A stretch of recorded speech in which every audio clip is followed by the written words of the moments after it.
Hello, everybody. Welcome back to the Game FourCast, our little weekly podcast where we get together and just chat about what we've been playing and any news we found interesting. My name is Josh, aka BottlerWorks, and I'm here with Olive Meister Will. Hello. And Matt Tomatosaurs. Hello. Sam is not here right now. He may or may not be here in like an hour or so. He's been held up on his trains getting back from work, which sucks. As someone that used to commute by train a lot, it's horrible when you just want to get home and it's all cancelled. So he might turn up, he might not. We'll see what happens in a bit. But yeah, guest here back again, Matt.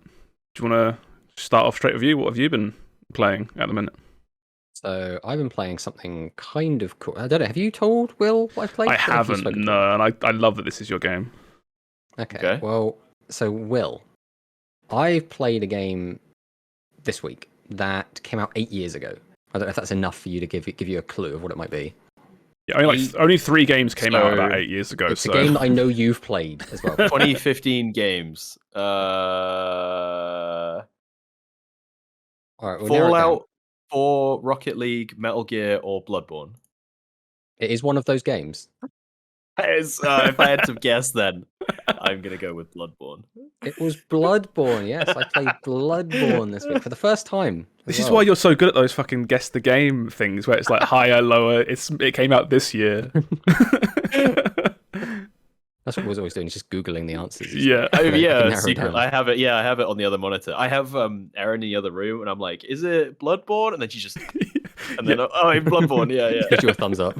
She's doing the "Who Wants to Be a Millionaire" cheater. So, who wants to be a millionaire joke? Yeah. Never been more relevant in 2023. But yeah, Bloodborne is so again, just to preface, From Software is probably my favorite game developer, full stop, at this point. Mm-hmm. I don't think there is any other dev that I would be like, yeah, I like all of their games, right? And Bloodborne is a game that I've loved for ages, but for the longest time, didn't have access to a PS4. And when I had friends that did have a PS4 that I could go in their house and play it, it was basically Sam, and Sam was not like super big into Bloodborne. So I'd go around his and play like Persona and Final Fantasy 15. I'd get my hands on those, but could not play Bloodborne. Then a little while ago, Steve bought Bloodborne, and I was like, "Oh, I'll play it at some point." But it's the PS4 set up in the living room. I don't really want to be playing in there. I'd rather be at the PC. Mm-hmm. But I finally was like, "All right, I'm going to play it," because people have been playing. Obviously, Lies of P came out. That was heavily Bloodborne inspired. Yeah. Then Lords of the Fallen as well, and I'm like, "Oh, I'm really in the mood for a Souls-like." So we decided that why not, instead of playing Souls-like, we'll play an actual SoulsBorne game. Yeah. So yeah, we went for this, and it was good. All right, I'm going to say that. So going in, right, I did know some stuff, right? So I played the demo EGX. So I played like Yharnam up to Cleric Beast. Yeah. And I played through that demo 3 times, and 2 times it bugged and Cleric Beast was invisible. I remember that. I was there back in the day at the EGX demo. And it was just it was annoying. So I was like, I don't go to fight the boss. And then the 3rd time was right at the end of the day, and they were like, right, we're closing up. You can't fight the boss. And I was like, no, I'm so close. I've gone through this 3 times to fight this boss. No, wait. so that was the experience I'd had playing it, right? So the things I knew about it. So I'd watched a lot of PvP when it first came out. I was a big like Souls PvPer. So I was like, Bloodborne comes out, all my favorite like streamers are playing it, they're streaming the PvP. So I knew pretty much all the weapons, like all the trick weapons. Like I knew about, there was a big 2-handed sword. I knew there was like a Kirk hammer, big mace-looking thing. Yeah, this game's got all the funky weapons that transform and stuff, don't they? Like the big pizza cutters and all that weird shit. A sword that turns into a gun. There was like a giant cannon you can have on your arm. And then there were like all the hunter's tools, which was kind of like this game's version of magic. And they used bullets to use. There was like a special dash. There's one where like tentacles come out of your arm and attack people. And, I forgot about a lot of this. Stuff. Yeah. So I knew that. And then I knew some of the bosses, right? I knew which ones. I knew Cleric Beast, Father Gascoigne, a man who had a cage on his head that ran around a lot. Nicolash. Maria, she looks like a pirate. Yeah, It's the best thing I DLC. can think. Oh, the DLC one. lady, Yeah. I knew about Orphan because it's meant to be really, really hard. I knew about German, and I knew about the Moon Monster. And by extension, I knew as well that you needed to get 3 umbilical cords to get the final boss. Oh yeah, the bullshit umbilical cord stuff. Yeah, I remember all that. yeah. That was everything I knew going in. So I didn't know any of the map layouts. I didn't know any bosses beyond those. I didn't know anything else. But that's quite a lot of information going in. So this wasn't like a blind. Well, for someone that loves Souls games, it's probably about as blind as you're going to get. going in. Yeah. I'm actually shocked that you've not played this. I'm amazed. I thought you'd played this already as well. Yeah, well, like I said, the opportunity just hadn't come up. Like I physically did not have access to both Bloodborne and a console that could play Bloodborne at the same time until less than a year ago, probably. And then it's just, I was just kind of waiting for it. And now we got our hands on it. But I was a little bit taken aback when I booted this up, because the character creator felt like it was straight out of Dark Souls 1. Yeah. Like it was not Dark Souls 2, it wasn't Dark Souls 3, it was Dark Souls 1, which was very strange to me because I was like, this came out after Dark Souls 2. Was this before Dark Souls 3? Yeah, this came out between 2 and 3. Right, okay. But it was very jarring to see like the old, and then the other big thing, obviously, because again, you're in character creation. The character model looks like shit. Like, I know it's 8 years old now, but Jesus, it looks, again, straight out of like Dark Souls 1. But again, once you put a set of clothing on, once you put like armor on, and you're moving around, it looks fine. Looks perfectly fine. Right? Yeah. It looks almost good, straight up. But when like you stop and zoom in, I'm like, damn, these guys are ugly as hell. These models are terrible. Well, I'd argue that's carried on all the way to like even Elden Ring is not a looker. I don't even think about character creation in these games because I just feel like as soon as I start, I'm going to put on some weird ass armor. And I'm never going to see this dude ever again. I whack a knight helmet on him and I just never see him for 100 hours. I spend a lot of time like crafting the faces, like. No, Elden Ring, I ain't got time for that. No way. Yeah, like, no. Souls Boss games, to kill, mate.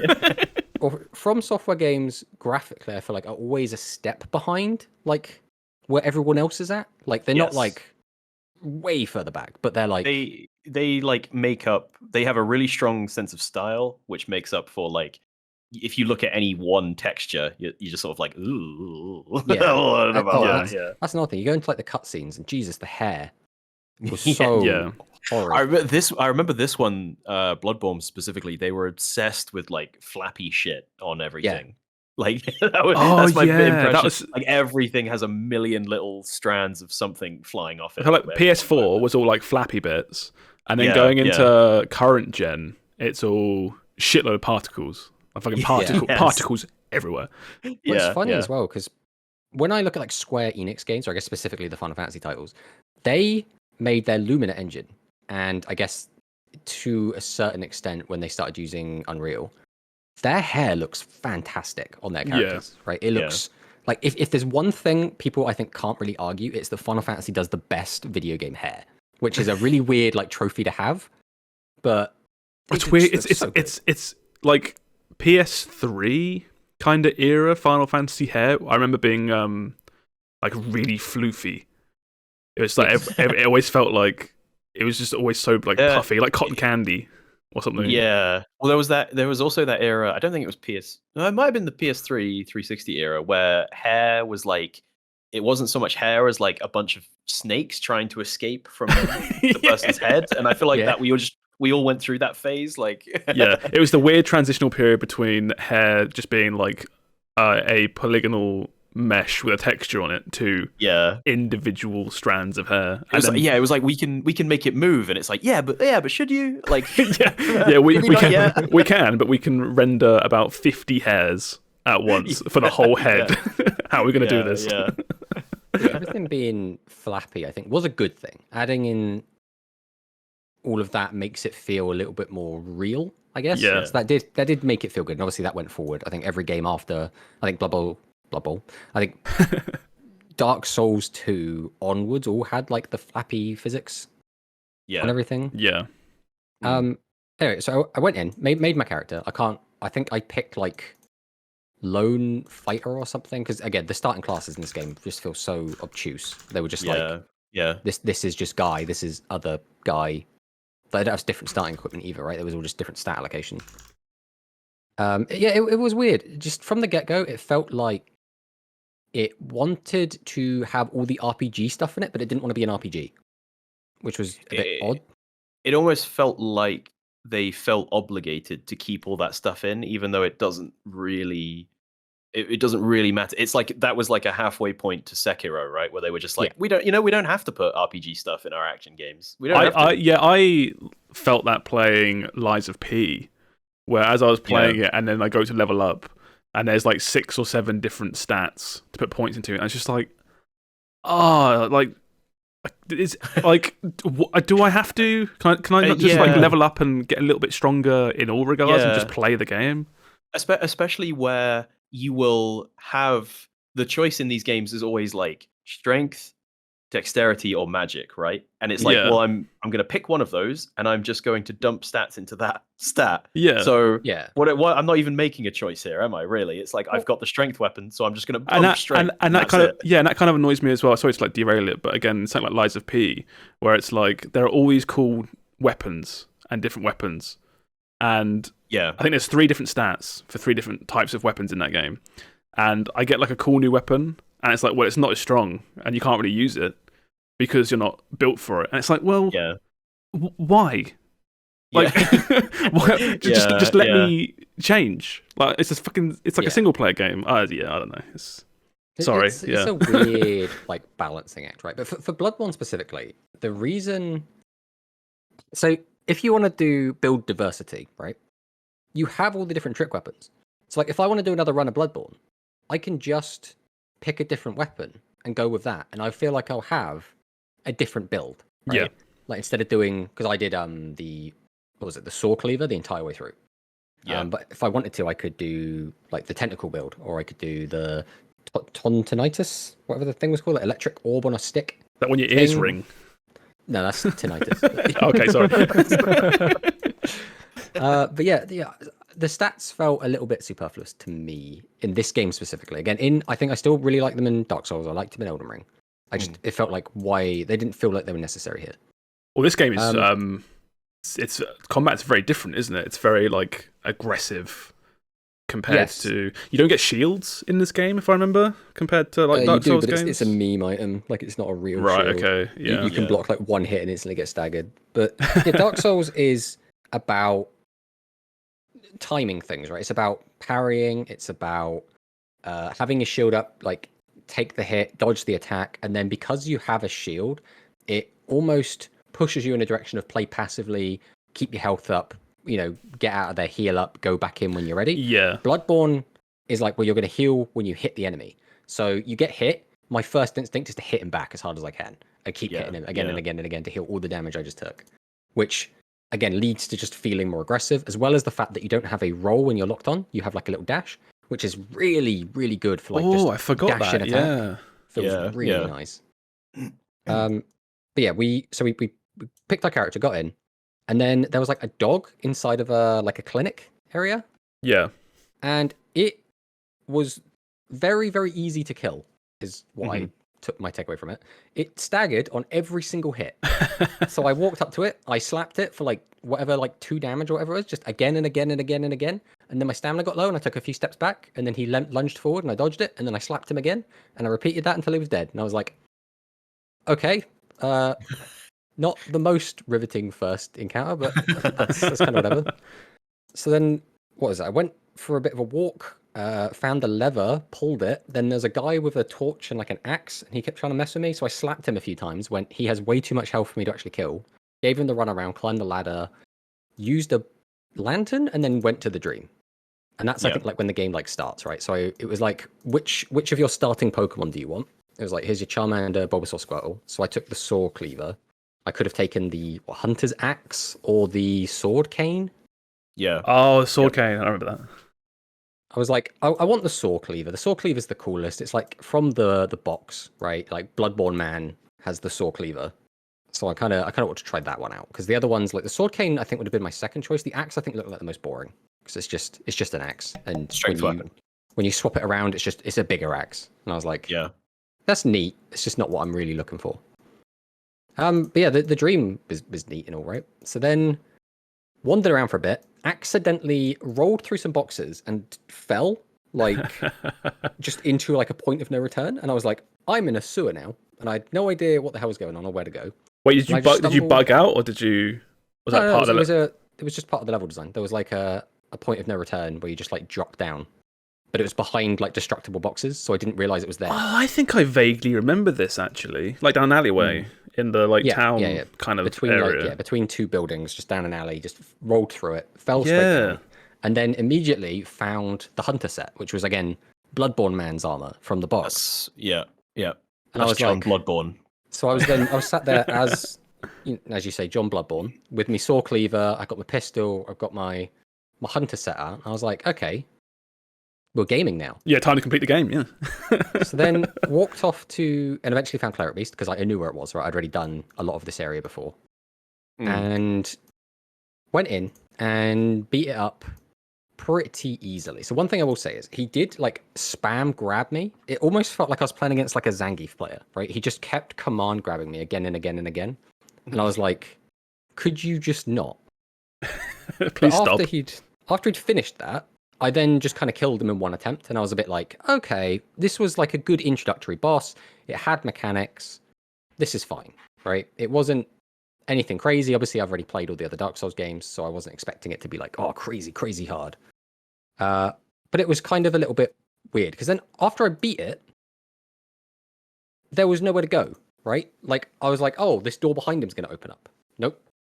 Just dead end. I was like, why is there a dead end behind this boss? This is not normal. Usually in a Souls game, if you beat up a boss and there's a dead end, it's because that was like one of the big bads. That was like, a bonus. Or you pull a lever lever or something, and then that's like a main game objective or something, yeah. Yeah. So it was very strange to me. So then, I wandered around for a bit more, and eventually I found Gascoigne.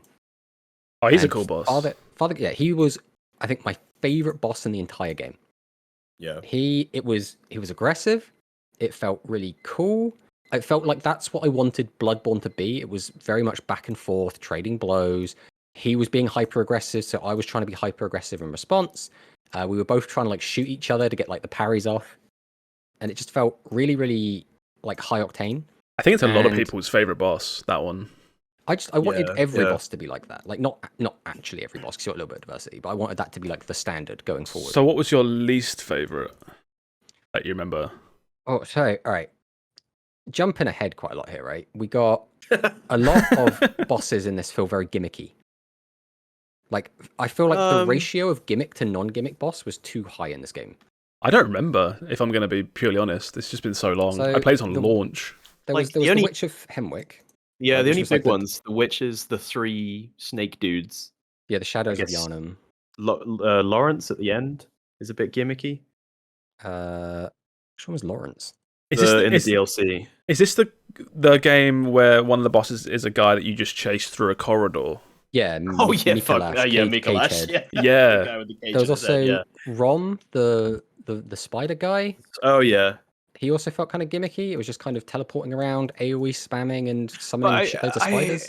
I feel like I had more patience for the gimmicky bosses in this game versus like other Souls games because it was always something different, and it always felt very like it like feeds into like the weirdness of the back half of Bloodborne, where everything just takes a hard right turn into like cosmic horror, and it's like, why am I fighting a giant spider on a lake of milk in a different dimension, in a completely in like the shadow moon. realm, with the moon hanging, and it's like I get that boss isn't super engaging, but like the spectacle of it and kind of the like lore behind it, I was like, oh, I'm so in. I gotta fuck this spider up. At the time, they had only been making Dark Souls, right?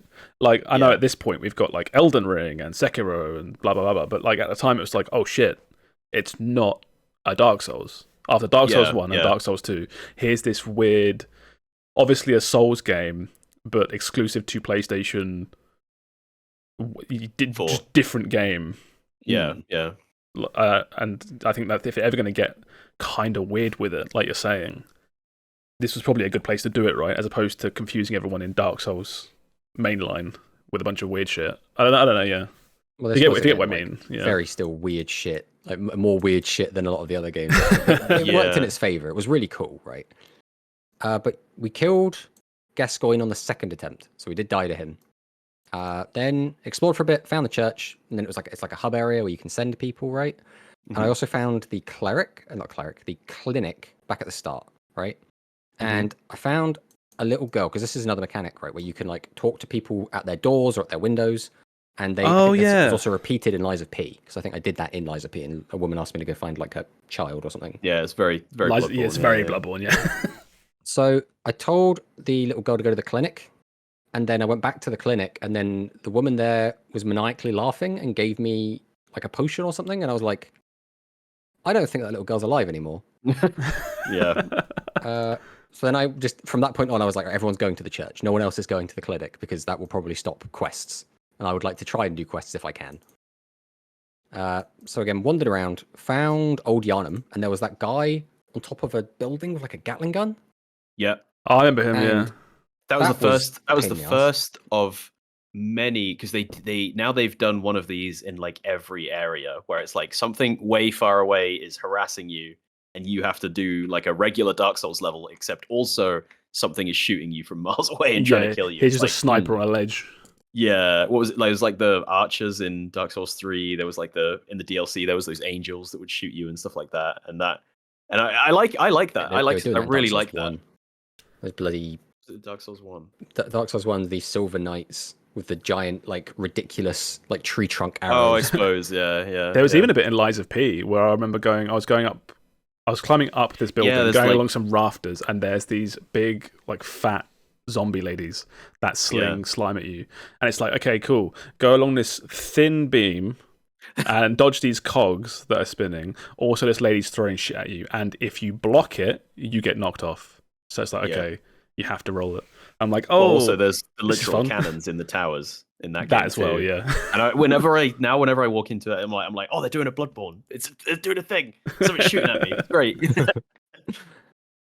So, ironically, the guy up there on his Gatling gun killed me twice, and I had to do the run back like twice, and got him on the third try. But I've actually found harder than like Gascoigne, right? It's just a dude, like not even a boss. Yeah, they do that a lot with the just random NPC hunters in that game, where like they're actually the hardest bosses in the game. They have so much health. Is it fun? Do you guys find that stuff specifically fun? I'm kind of torn on it because it's like always interesting the first time, but then when I've been knocked off the ledge like 10 times, I'm like, I kind of just sick of this cheese. Oh, now. well, that guy specifically, yeah, he's kind of an asshole. Or just like what we were describing then, like the snipers in every game. Like, do we like that? Depends if they. I think it depends, because I think they want to find a way to break up the like you edge forward 10 feet, one guy aggro, I guess, kill him, yeah. edge forward 10 feet, and it's like no, with this it's like you have to make the choice. Are you pulling things back to safety, but that's going to take longer? Are you going to rush ahead to try and dodge the bullets? And I really like that kind of stuff. It's also it's very putting the pressure on satisfying, you. I think, to beat when something's like being an actual bastard to you, and you're like, man, the game is just being a fucking fuck this game. But then when you overcome it, you're like, oh yeah, I did it. Yeah. Game. And they never like respawn those asshole guys, do they? It's like you kill him once, and then if you want to go back and explore without being shot in the back the entire time, you can totally do that. Well, speaking of that as well, in this game, whenever you run into like just a hunter, like another, almost like a player NPC, I guess they're other guys like you. They have guns, they have trick weapons, and if you kill them once, they never respawn. Yeah. And again, some of them I was like, these are harder than some bosses. Why do they have so much HP? yeah. They basically are bosses just outside of arenas. Yeah, effectively. Well, speaking of bosses, after wandering around down there for a bit, we found Bloodstarved Beast, and I managed to take him out in one go. I still don't know what he does. I ran in, I swung at him, I would then like roll to the side, and then I'd get a couple more hits in, and then I'd roll to the side and get a couple more hits in. And I literally don't know what his mechanics are. Just I completely walked punked in and him. killed him. Which was, again, it was a little bit disappointing, because I was kind of like hoping for a bit of challenge, I guess, at this point. But again, it's still kind of early days, right? Well, I think I would guess at this point you've played everything since. You've played Sekiro, you've played Elden Ring. I feel like I think that's you the can't thing. go back, you know? Yeah. I guess that's the thing, because I found in Elden Ring there were like about 3 bosses that I really struggled with. Like there were 2 bosses straight up that I took like an hour to beat. And with Sekiro, the game was pretty simple most of the way through until I got to the very, very final boss, and then I literally spent like 6 hours killing that guy. And I was kind of like thinking about that and being like, oh man, when am I going to get stuck in this game? I was like, I can't wait for that. You know, the Millennia or the what's his name from Sekiro? Or the DLC boss, Maria, is supposed to be that for this game, right? Well, spoiler alert, I beat her in one go without even using all my healing. Because she has like 3 phases, is that right? She did. The first phase is just kind of her normal, and then she starts like using like blood mist attacks. Like her attacks like go way, way further. Because I thought she was supposed to be. I've played the base game. I've not played the DLC. I thought she was supposed to be the oh shit roadblock for a lot of people. Is that wrong? I was hoping she was going to be. Well, I don't know. Like again, I am not like your typical player. I like Will said, I've played all of the games up to this point. I've played them all multiple times. The only one I haven't finished more than once is Sekiro. And that's because I didn't really see much replayability in it. No, that's fair. Yeah. It's a good game, but you don't need to play it Elden Ring I've played through like 4 or 5 times. Dark Souls 1 I've played through 20 plus times. But that's what I mean. And I mean, I'm going to talk about Lords of Fallen in a minute, which has a similar problem where it's like, if you go back, it's like these games are getting sequentially more complicated as you go on, to the point where some bosses in Elden Ring, it's like, what, you know, you compare Elden Ring's like Margit to who's the first boss in Souls, the Asylum Demon, right? Like how laughably night and day is it? That guy, like I never thought about that. You can beat by like rolling like 3 times. That's it. Like he doesn't know what to do, and like Margit's like a wall for a lot of people because he just has so many mechanics and multiple. Yeah, Margit's like, I'm attacking fast, now I'm attacking slow, now I'm pretending to attack and delaying, and then attacking, and now I'm jumping. And it's like, oh, okay, yeah. He's got like projectiles, he's got melee, he's got like unavoidable stuff, and it's like. And you look at the first boss in Dark Souls 1, it's like, he's going to try and hit you with his hammer. If you cannot get hit by his hammer, you've beaten that guy. The first boss in Dark Souls 6, if you look at it funny, it just kills you. It's like an Enderman from Minecraft. That might be another point as to why people started being like, oh, you know, Dark Souls is easy. Like, especially like the older ones. And that's because they kind of are compared to Elden Ring, compared to Sekiro. I'm like, no, these are easy now because, again, they were hard when we first did them and we didn't really understand how the games worked. Yeah. But now you're like, well, yeah, but Elden Ring, like you said, Margit compared to like most of the bosses in Dark Souls 1.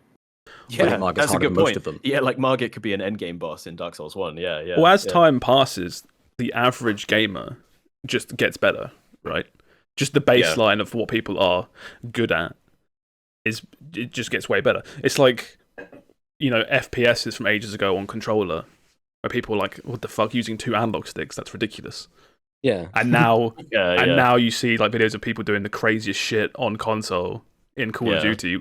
It's just, and that's not the average, obviously, but people get more accustomed to what the average game is, and they just like adapt. I guess is what I'm trying to say.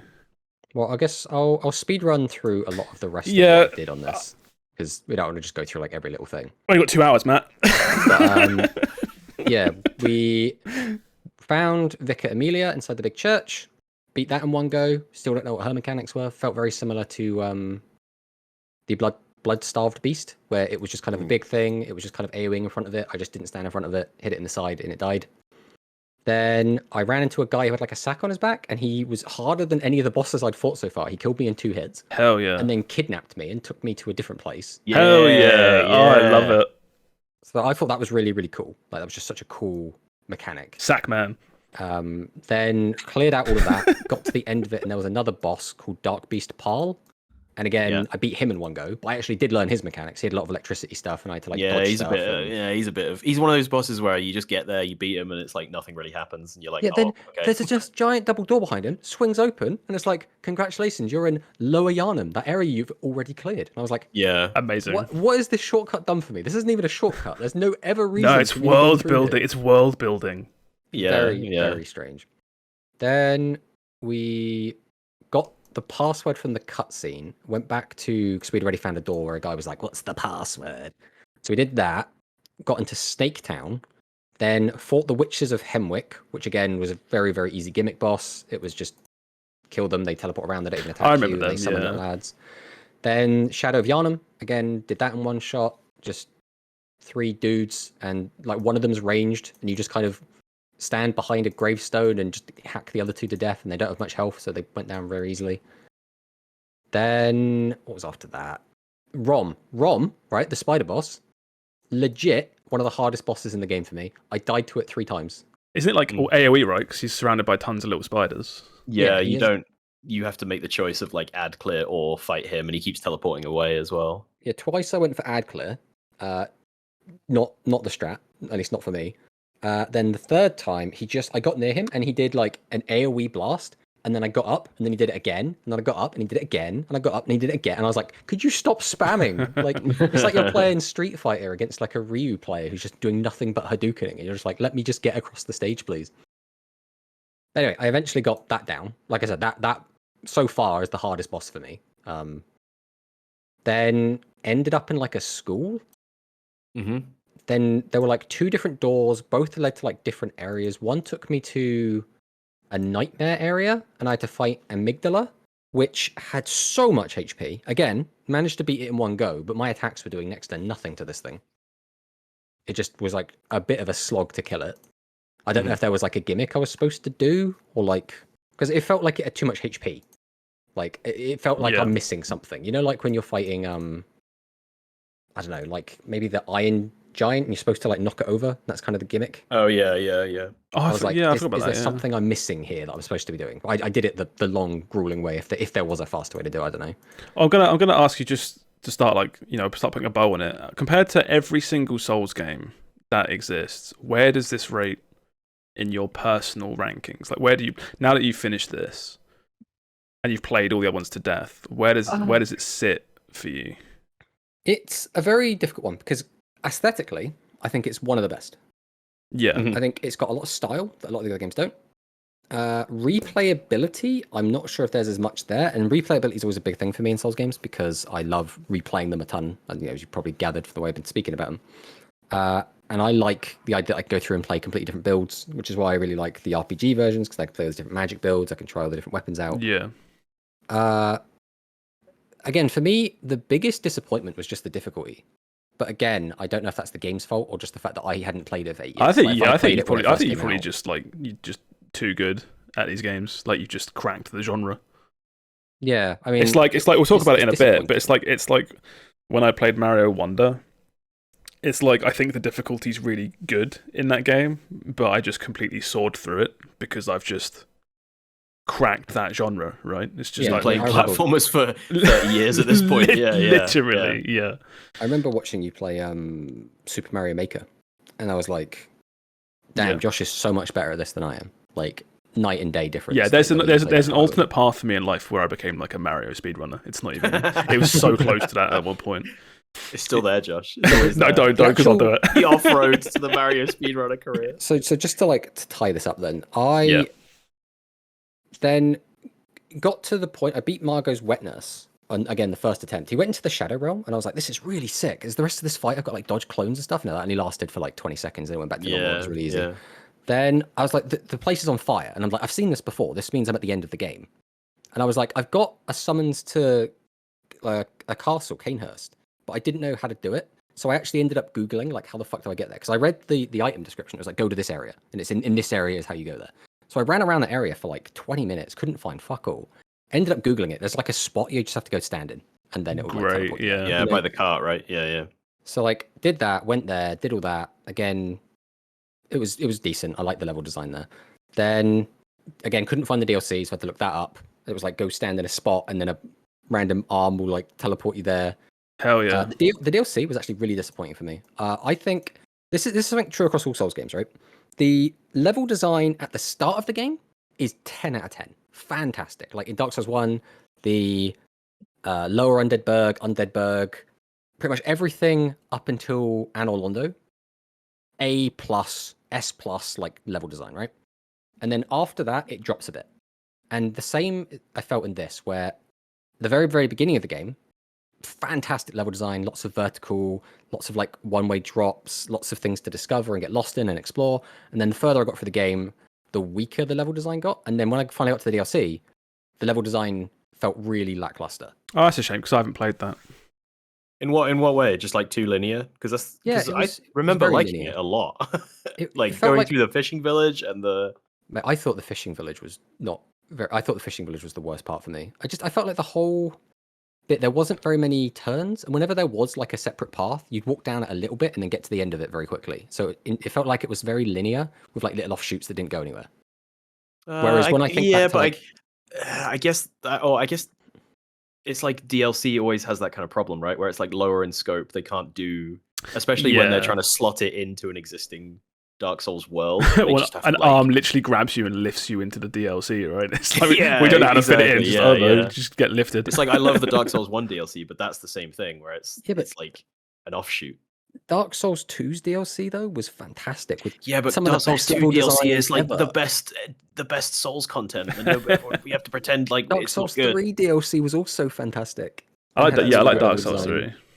It was Dark Souls 1 was the weakest of the 3 Dark Souls games, but was still like okay. But I really think Bloodborne dropped the ball with the DLC. And again, the bosses were really cool, but very easy. Because like I remember going into this, everyone was like, "Oh, Orphan's going to be the really hard one. That's going to be the roadblock." And then I beat him in 3 goes, I think, and I was like, okay. "Don't let Blunt hear that." I think I watched him mash his head against the wall in that boss for like 50 attempts. Was that an aneurysm? I think. One thing I did notice as well afterwards, because I was looking up the names of the bosses, I did miss 2 bosses, and I just never found them in game, and that was Celestial Emissary and Ebrietas. Yeah. So those 2, for all I know, might be the crazy hard ones, and I completely missed them. Oh, that's every Souls game. Every Souls game for me. I always end up missing like 10 bosses every Souls game I play. Yeah. I found, they're not. If you beat were. Orphan is the hard one. If you beat Orphan, then you won't have any problem with the others. Well, like, because there was one door I found I could never get in. It just kept saying it was locked, and I have no idea how to get in there. I assumed these bosses were behind that, but I had no idea how to open it, and I didn't want to look it up. So yeah, that was my full experience. Again, rate it out of 10. It's like a 9 out of 10 game. Like my only disappointment is realistically I wanted to be challenged, and again that's not the game's fault that I played it 8 years late. Yeah. It reminds me of when they were like, we're announcing Classic WoW, and everyone was like, "Oh, you fucking babies on retail. Once you get to Molten Core, sure, that's where the boys are separated from the men." And it's like people wiped that raid in like 2 hours flat, and it's because the mechanics just are so much simpler back then. It's the same thing with like Bloodborne to Elden Ring.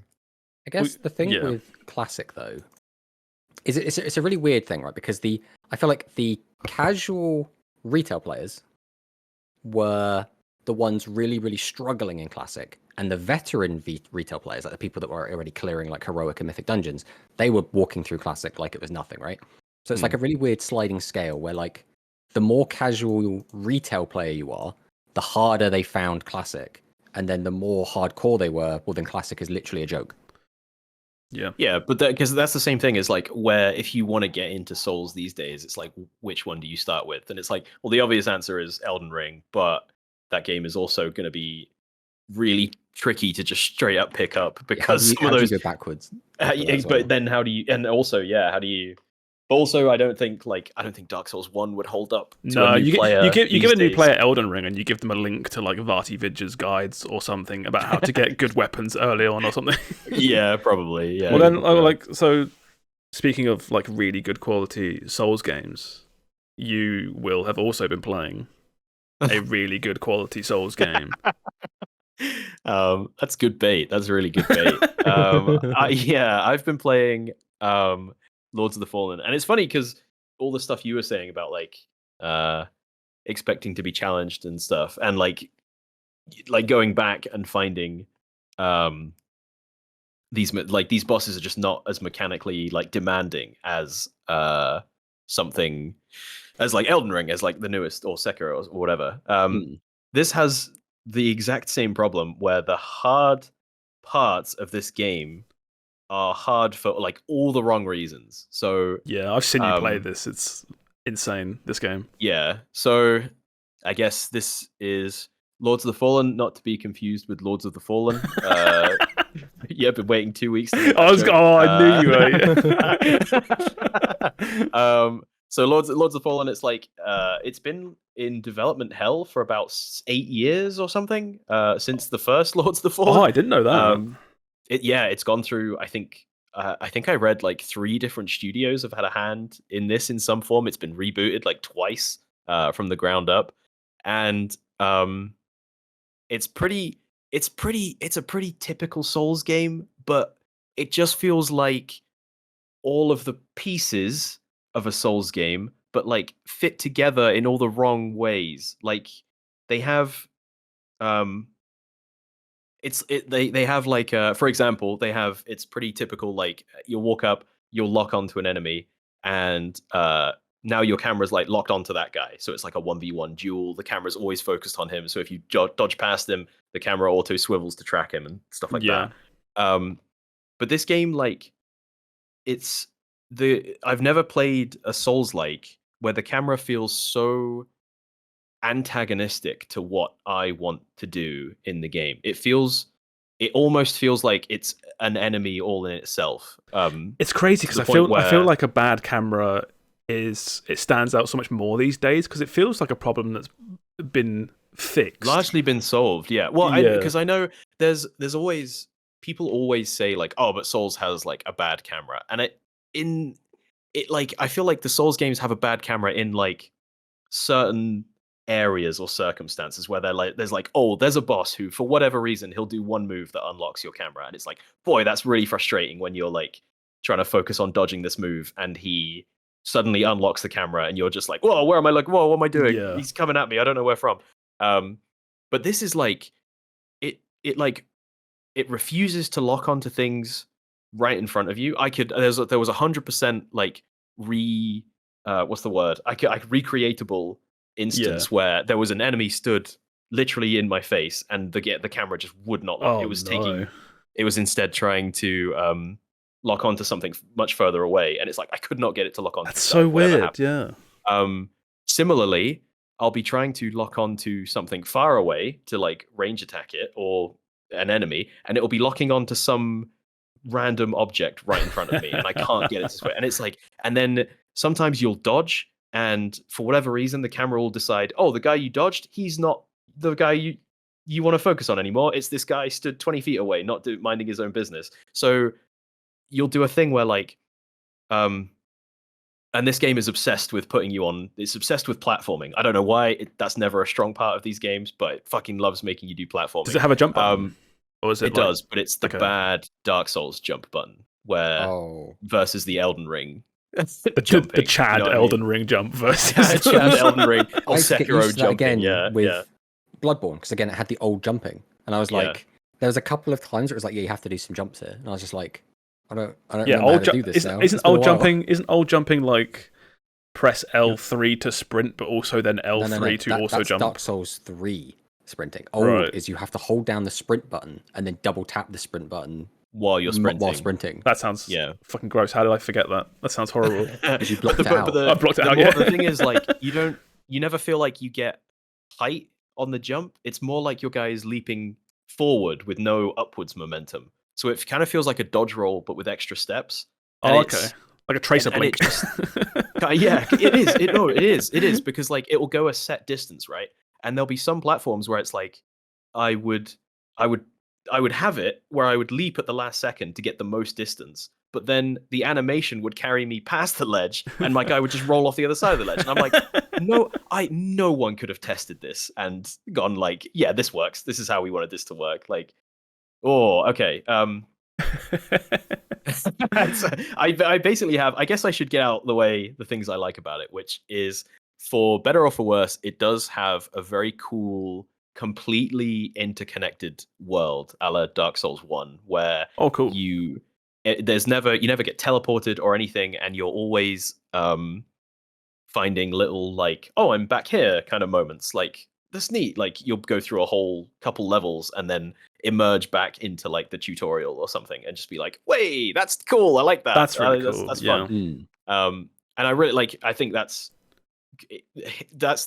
one of those things where like I ended up really not enjoying this game, but it's not it would be too easy to just be like, oh, shit game, right? Or they're lazy or they don't care or whatever, because it's like, no, there's like enough here where it's clear like they kind of know what they're doing and they really care about this product, because there's some stuff in here which is really, really good, like the interconnected world. I think the art design is like stellar. It gives me very it feels very like old school Warhammer vibes, where everything is just like gothic and gross, and like you don't fight like a zombie. It's like, oh, what if 1,000 zombies all got together and just turned into this giant bloody mess, and you have to fight that. And I love that art style, so I really enjoyed that.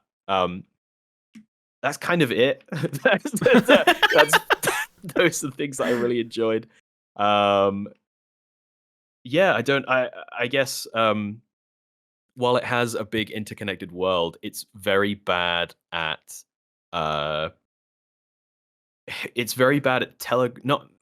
telegraphing where it wants you to go. So telegraphing intention, like showing its intentions, kind of thing. Yeah, you know, like, oh, like there's a light on over that doorway, so it's like, oh, your eye is subtly drawn to that come doorway. on, guys. Gabe Newell taught us this like 20 years ago. Yeah, no, exactly like that. So like, it never feels like you're intentionally going somewhere. I would just be wandering about for hours and just like kicking ladders down, doing the, finding a checkpoint every once in a while and just being like, oh yeah, cool, that's neat. And then every now and then I'd walk into like a room and a health bar would appear, and it would be like, great, I went the right way at some point. I've figured out I have gone the correct way. And then when you do get into boss fights, they are like the easiest part of the game, because they all feel like old Dark Souls bosses, where you have a dodge with extremely generous iframes, and every boss is going to telegraph their attack like absolute crazy. So like Matt said, the bosses themselves, I don't think I died more than like 2 or 3 times on any one of them. And most of the time, gone. I was just saying, when I was watching you stream this, every time you got to a boss, there'd be like 1 or 2 that held you up slightly, but most of the time you just flew through them. I think I got stuck on the tutorial boss because I had just come off of Lies of P, and that game is all about perfect parrying, right? And it feels really good. And in this game, parrying is basically a waste of time, because it's this weird mechanic where it's kind of Lies of P if you squint, but it's also not at all like Lies of P, where every time you block or parry, you take, it's called wither damage. It's like a white chunk of your health instead of just the health chunk being gone. And what wither damage is it's kind of like a buffer for damage, where if you hit something while you've got wither, the white bar, you regain a bit of it, like the like hitting in Lies of P or like Bloodborne. When you take a hit. Okay.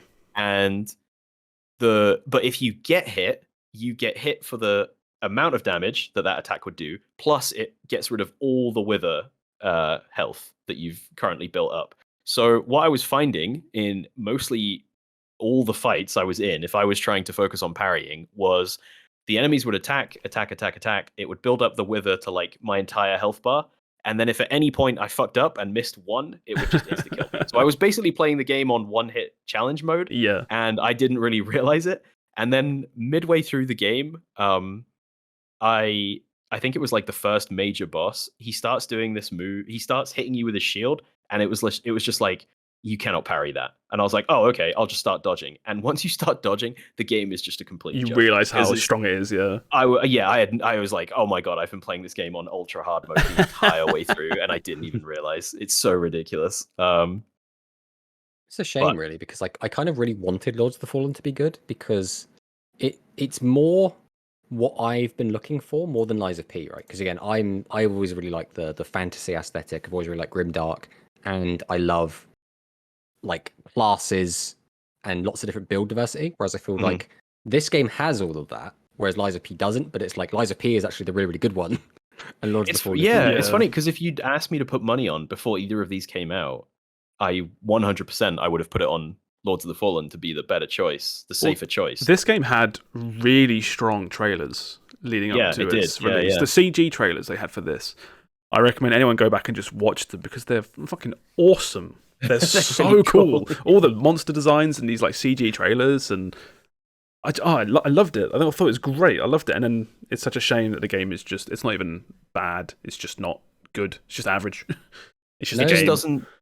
Go on. I was gonna say, I know you guys don't really engage with like PvP in these games, but have you seen any PvP from Lords of the Fallen? No, I don't. So the netcode is garbo. I'm not surprised. One in like shock 20, me. Yeah. 1 in 20 invasions, you'll get a stable connection and actually be able to fight. And other than that, it is like people literally hitting you while they're like facing a wall, like on the other side of the room, and you're just like getting hit by nothing and you just die. And it's just like, that sounds fun. Yeah, it's like Dark Souls PvP has always been super jank. Like it's never been good. Yeah. But like Lords of the Fallen PvP is garbage by It's a comparison. step above. Yeah, I also saw a lot of people complaining that this is supposed to have a big co-op focus, almost like more so than like you're supposed to be able to play the whole game co-op, not like the Elden Ring or Dark Souls where you summon a guy for a boss, right, and that or a level, and that's it. This is like no, you just invite your friend, you can play through the whole game co-op. But it's like if you're it's not like a shared world thing. It's one of those co-op games where like the host is the real person, and the person who joins is basically like a helper, like a hanger-on. You know what I mean? So they don't get any all the souls items. Yeah, basically. So All like the they don't get Souls any games. items, or they don't get any progression in their world or anything. So it's just like, yeah, I don't know. There was a mod for Elden Ring. I can't remember what it was called. Open co-op. Yeah. Me and Chris played through the entirety with that, and it was a little bit buggy here and there, but for the most part, it was so much better. Well, Elden Ring, you had to keep re-inviting people per zone, right? Yep. Yeah. Not fantastic. No one could mount. That just got turned off the second you But a mod made it like just do this, right? just update Elden Ring with a patch to just do this mod. Yeah.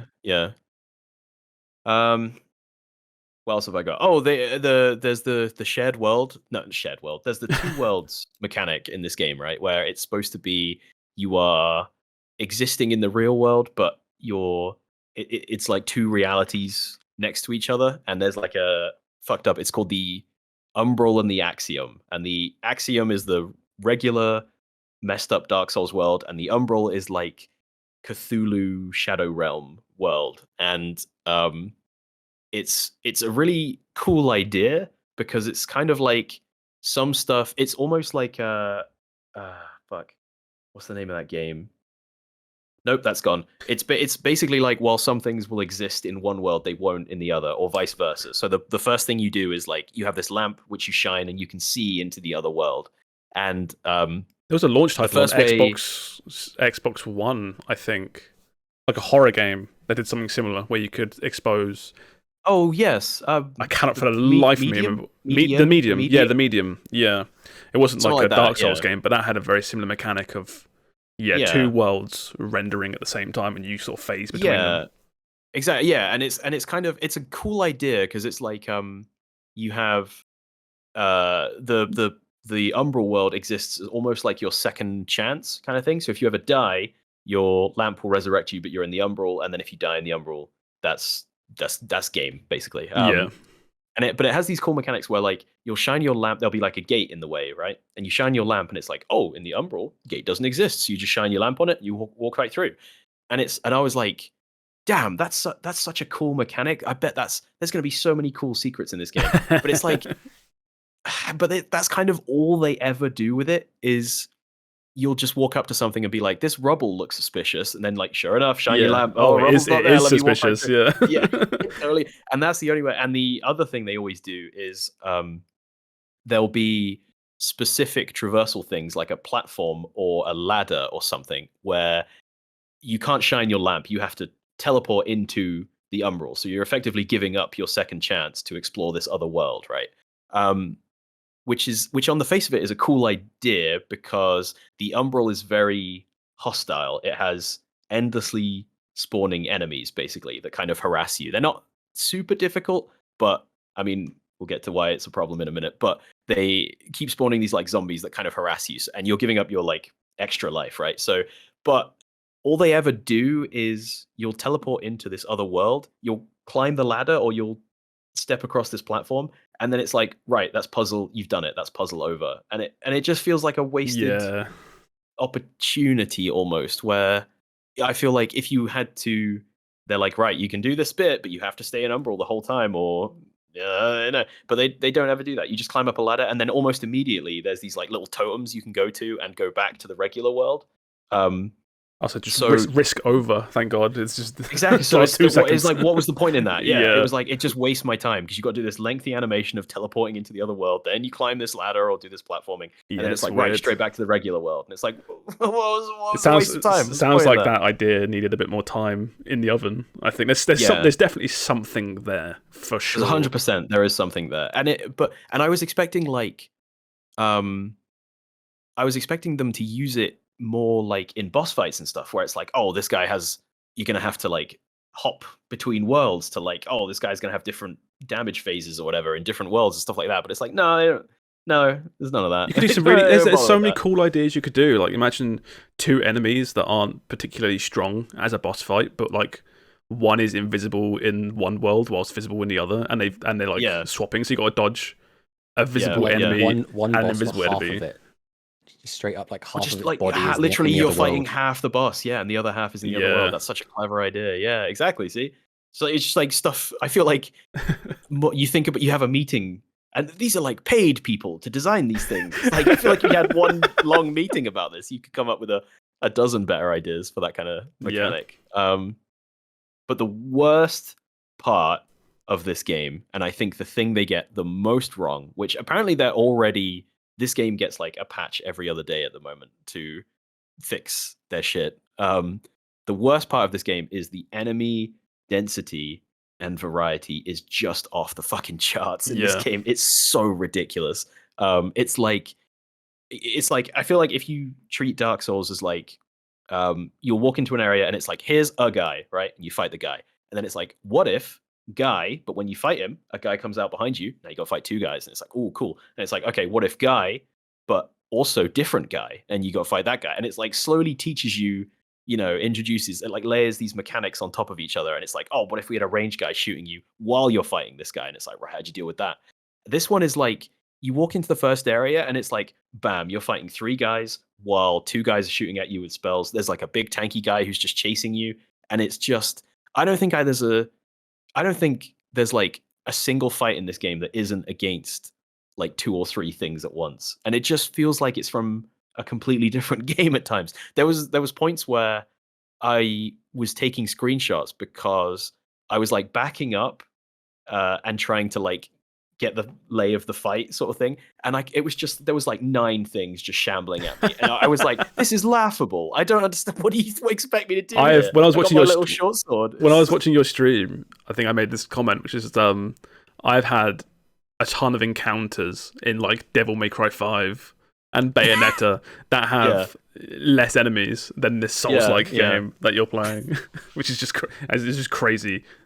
Yeah, and it just leads to it's like it does kind of bring back those old, which I think Dark Souls lost this along the way somewhere, but like I was watching Steve stream some Dark Souls 1, and it's like there are points in that game where it really makes you choose between like, do I want to push on? I've got like no healing left. Like I need to get to the next bonfire, right? But I have no idea how far I've got to go or where it is.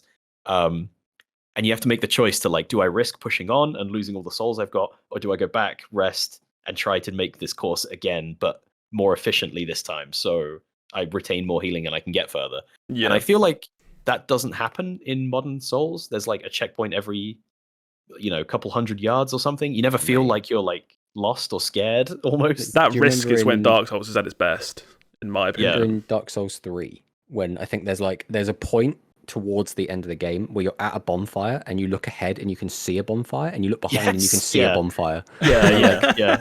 What's going on here? Why have we What done happened? this? Yeah. But this is like so far the other way, where I was just starting to I wasn't getting to the point where I was exhausted and running past things. I would get to a new area and just be like, I'm just sprinting past because I can't be bothered. There's just so many enemies and I can't be bothered to fight them all. I'm just going to run until I find. And if I die, well, it doesn't matter. I'll just run a different direction and try Yeah. and find another checkpoint. Well, that's And the problem. because the bosses are so easy as well. That's another real problem. Like I said, you don't feel like you're punished for like not killing things and leveling up along the way. Well, the issue as well is if you spend 20 minutes clearing out an area and then you die and you have to go back through, at least you have the knowledge of, I know how to tackle them now. I can go through and do that 20 minutes I can now do in 6 minutes, right? Yeah. If it's just a shit ton of guys and you have to kill them every time, like you can be like, again, 20 minutes in just through like having to just kill and kill and kill and kill, die because of some bullshit. And then it's like, well, if you're killing them all again, you've got to do another 20-minute slug first. Yeah. Or Yeah. slog. And it's just like, And I feel like when this is done really well, you'll be exploring for like what feels like hours, and you'll die to something, right? Maybe a hard mob, or you fuck up a jump, or whatever it is. They hit you with a gotcha and they get you, and you're like, oh, I gotta fucking do all that again. That's gonna take hours. But like once you know where everything is and you know where you're going, you get back to where you were in like 3 minutes flat or something, you know what I mean? And you're just like, Yeah. oh, what was I worried about? Now I know where everything is. I can just I don't have to fight that guy. I don't have to go down that road. Like I know exactly where I'm going, sort of thing. And this is like the opposite of that, where I would it was so long between checkpoints, fighting just the same guys over and over again, the same scenarios over and over again, where I would die to some bullshit, I would resurrect, and I'd just be like, oh my god, I'd walk around a corner and be like, oh, I forgot about this fucking room. I got to do this again. I'm going to fight this guy. And I go around again and be like, oh, then that guy's going to start shooting me. Yep. And it's just it's just none of this game it never mechanically challenges you. It just wears you down. It's like the opposite of a challenge that you want. It's like wearing you out instead of making you the challenge you don't want. tense. So- The challenge you don't want. Yeah. was this the one where you made your own checkpoints? You can make your own checkpoints. Yeah. So do you think that's why they had so few? Because they wanted to make you make your own? But the issue with that, I always think, is because you don't know how close you are to the next one. You could make it and then walk around a corner and be like, oh. They bait you in this as well, 100%, because there's these little flower beds they're scattered about, and like Matt said, you can make your own bonfires basically. But it is a limited resource, and it's very scarce at the beginning of the game, which was very frustrating. But also, they'll do things like they'll put a little flower bed, and you'll be like, oh my god, I've been exploring for so long, I have to rest. So you'll get down, you'll put the thing down, you'll rest, all the enemies will come back, and then you'll progress one fight more, and it's like bam, campfire right there, and it's like, why? Why? I feel like fuck? being able to make your own bonfires in a Souls game, I feel like is completely against everything these sorts of games represent. Am I going crazy? I feel like you were describing earlier, where it's the push to the next. The whole game is the push to the next bonfire. Can I make it? Will I survive? I'm about to die.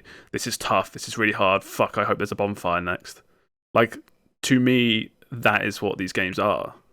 I think if it was done well, I think it does feed into that kind of risk reward, right? Where I feel like in the first Lords of the Fallen, I remember this mechanic where the more things you killed, you built up a multiplier for how many souls you were earning. So it fed into that, if do I rest and reset my multiplier, or do I keep pushing? I'm up to 1.8 times what I would normally be getting.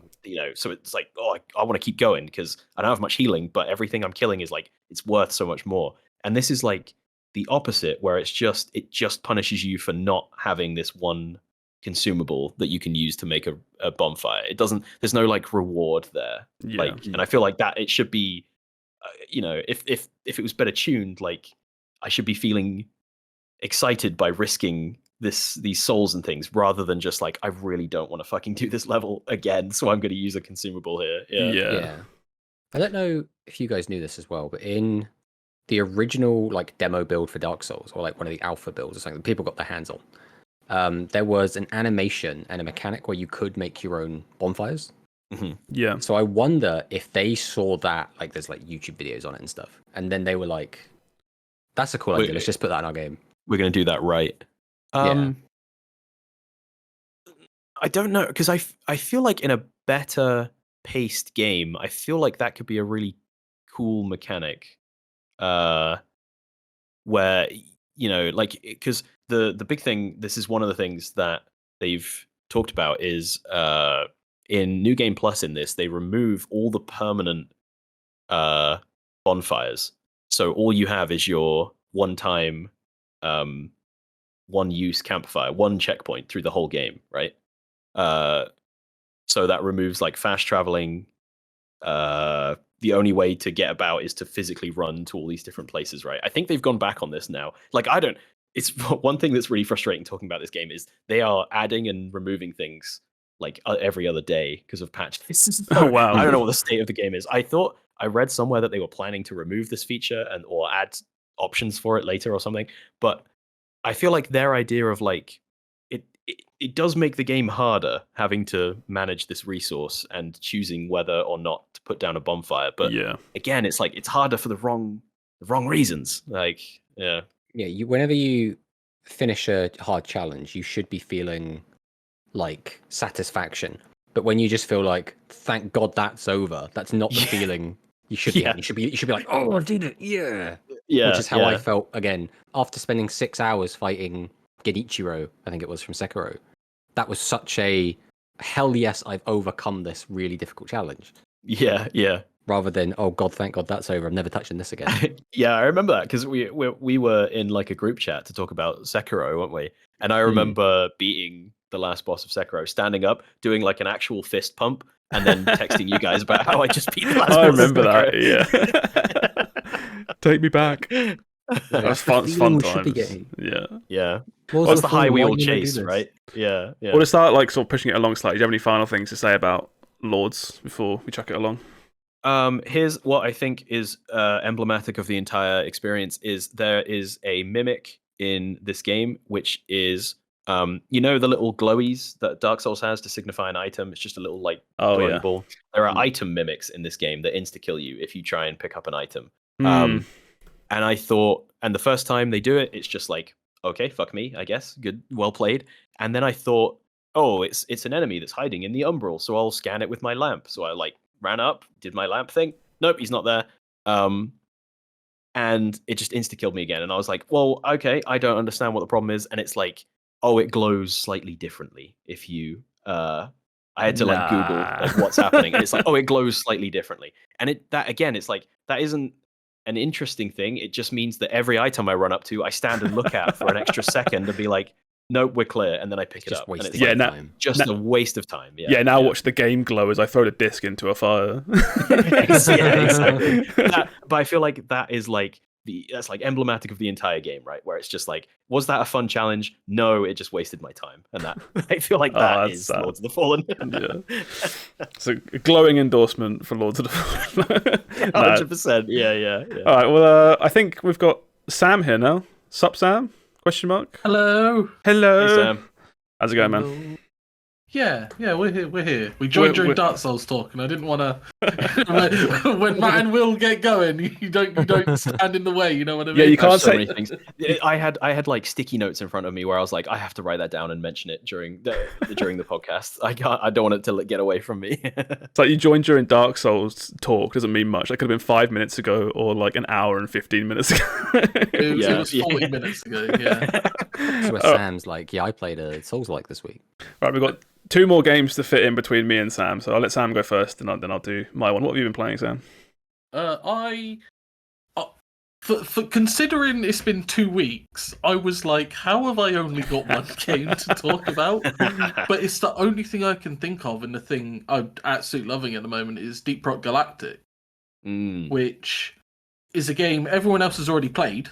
This game's been out 3 years. For ages, 3 yeah. years? Mhm. Yeah, 3 years.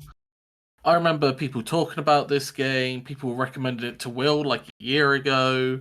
Mhm. Like, I think Steve got into it recently as well. Like he's been playing Yeah, it a couple a months bit as back. well. Yeah. and all that it took was a little demo, which is Deep Rock Galactic and Vampire Survivors mixed together. Oh yeah, that Played game. that Yeah. demo, which is fantastic. And I was like, I'm just gonna give actual Deep Rock Galactic a go. And So good. yeah, this is like I was getting like Left 4 Dead 2 kind of vibes, as well as like a Vermintide, but it's like it's also not. Like it's what it's done is it's somehow captured fun. Because what it does That's so is wholesome. very simple and basic. Of you're in this area, it can be one big cave, it can be a ton of caverns, and it's not too hard to explore. Like the enemies, after you fought one once, you kind of know what each enemy type does. Although there Yeah. is a lot of varying enemy types. Like the second you see it for a second time, you're like, I know how to deal with this thing. Right? Mhm. Nothing is overly hard to learn. And it's just, you run around, you mine stuff. There's 4 different classes, and each different class has its own like weapon loadout, but more importantly, they have their own movement ability. So like one dude has can equip drill hands and just make holes really quickly. Drill hands. That's really cool. And like Sorry. no, it's really good because like I'll get to bring this up in a bit, but it's very easy to be like, man, like you bring up your map, you can see there's another area, and you're like, do we try and find the pathway, or do we just let drill hands like go in a straight line? Yeah. So I found out the way to go as he's staring at a wall. Just yeah. the way is Or, always like, you'll be forward. going through a map, and you're like, how did you get up there? And it's like you just have to look round for the tiny little hole in the wall. It's like, I found it. There's the guy I'm playing, which can put down like platforms. Oh, cool. Which is it's just like a circle that attaches onto a wall horizontally. They're always horizontal. And it's like you can try and make like not like a vertical ladder, but like a staggered ladder. So you have one, and then it's down and to the left a bit, and then down to the left a bit. You Okay. make your way up. Or he's the best one for working with other people, because the other guy gets zip lines. That's the one I've Which- seen. I've seen some streams of people like making zip Yeah. lines and running around with those. Shoves one down, goes into a wall, and you go up and down that zip line. Yeah. But because it doesn't put like where you place it, it has to be on the ground. But where you shoot it to like where the end point is, goes into the wall. So you never necessarily have a footing at the end, Right. which is where Platform Boy comes in handy. Because it means you can just zipline everywhere. Okay. And then the other guy is a scout who just literally has a grappling hook. He just says, I don't help anyone, Yeah. but I can go everywhere myself. And again, it's like, you just go, there's something on the roof there, mate. That's your job, is a platform. I'll leave you to it. Yeah. The mobility effects, or like abilities or tools, whatever we're calling them, really make this game. Like they Yes. add so much to just being able to navigate a 3D space in a more interesting and exciting way. And then you combine like the wave defense aspect of like a Vermintide sort of game, right? Yeah, Which is because just- it it's so doesn't endlessly spawn guys at you. It gives you quite good, like, down times and breathers. But, like, I mean, you know when shit's going down because the music steps up. And Yeah. the music is on point as well, which always helps. Are the levels Like- procedurally generated or? Yeah. Yes. Okay. I've never, like, they can... They have you like can be in the same type of aesthetic. yeah, they have like biomes which have their like quirks, right? So they kind Yeah. of look Okay. similar, but They'll yeah, they're all look similar, procedurally but you'll generated. never be like, oh, I know this place. We've got a right turn with a big room, Yeah. which will Yeah, have yeah. 2 rooms off that. Yeah. Like, you'll never have that. And yeah, it's like, on top of that, everyone has their own unique loadout. So like one guy will have a flamethrower, and only he gets the flamethrower, and one guy gets a minigun, only he gets the minigun. Oh, okay. Right. So Yeah. it's very forced, not forced, because you don't have to. Again, you don't have to be like, well, we can only have one engineer and one scout. Play whatever you like.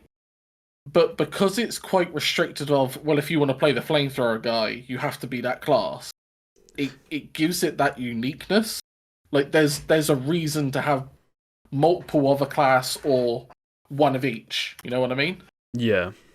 And then as you level up, you get to overclock these guns, which is basically just added modifiers, but like completely change kind of how the guns work. Oh, that's a cool idea. So like I had an SMG, which I really liked, because the sighting shotgun for my class was nice, but I'm not really a shotgun kind of guy. When you're in a massive wave defense, only being able to shoot once, you know, like you do a lot of damage, you're good against the big boys, but you just get swarmed. So I like the SMG. And then it was like, yeah, you now just do electricity damage, and it's like, oh, what does electricity do? Well, it slows them, puts a dot on them, and also every time you shoot an electrified guy, it hurts all other electrified guys nearby. And it's like, oh cool, I can now play like the dot game where I like get 4 things electrocuted, and now I do, you know, I'm doing more DPS, or I can just CC one guy by slowing him down.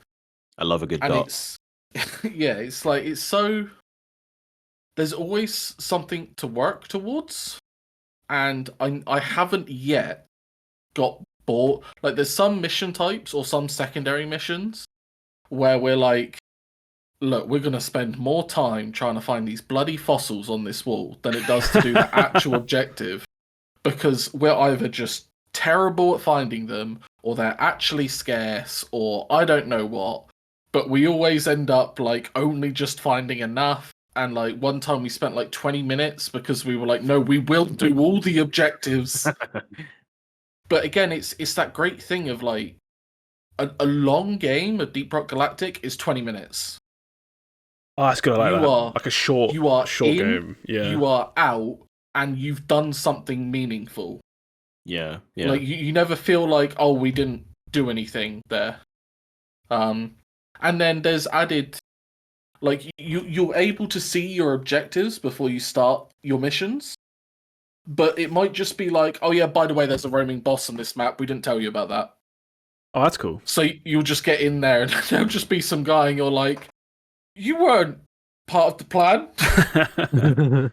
And then obviously it's got its difficulties. Me and Chris are currently playing on like the standard difficulty at the moment, because this game just scales for fun with more people.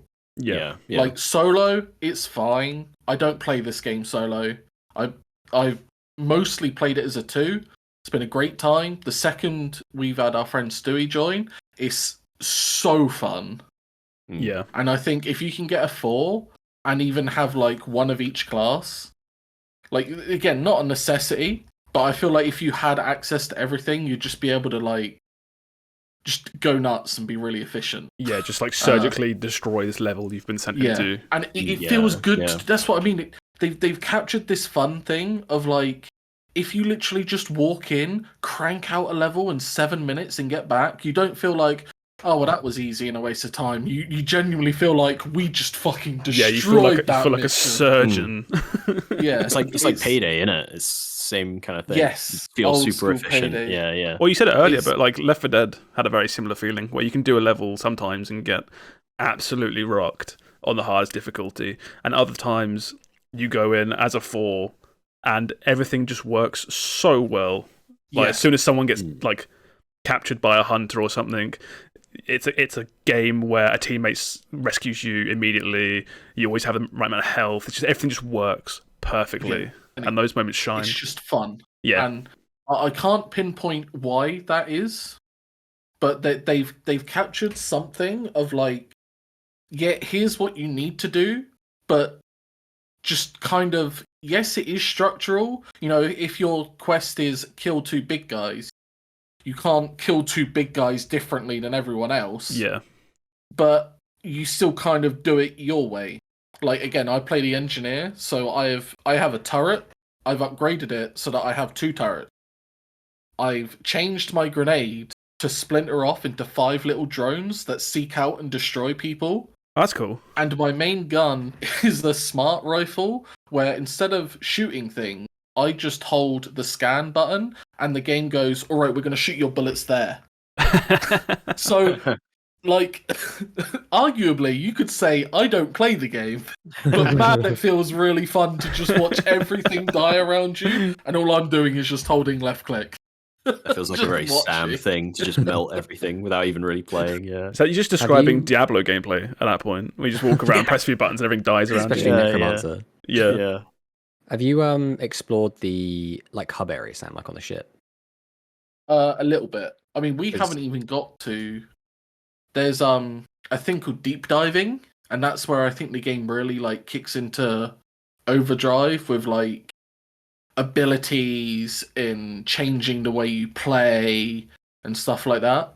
We're literally still just playing base game at the moment. We've not got to the special end game mode. Like greater rifts in Diablo or something. Yeah, I would assume. Like we've come across these things where it's like, oh, you need to have promoted a class to do this, and then once you do that, you can put something in and you get like an upgrade. And I don't know if that upgrade is like a permanent thing you unlock or just for that run or for next mission, you know? Yeah. Like there's so much still to do this, and I've put like 30 hours into this game. I was going to say, I feel like I have played Deep Rock Galactic for like 100 hours at this point, and I don't understand half. Like, I feel like I've barely scratched the surface of what this game has. Yeah. It's I need to play with fantastic. you guys. It's great fun.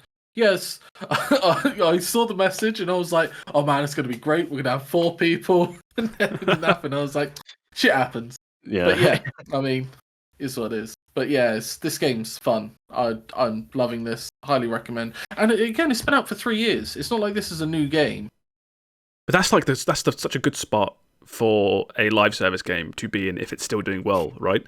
Like, I feel like these live service games are always better if they still exist, 3-4 years down the line, because they've had so much quality of life.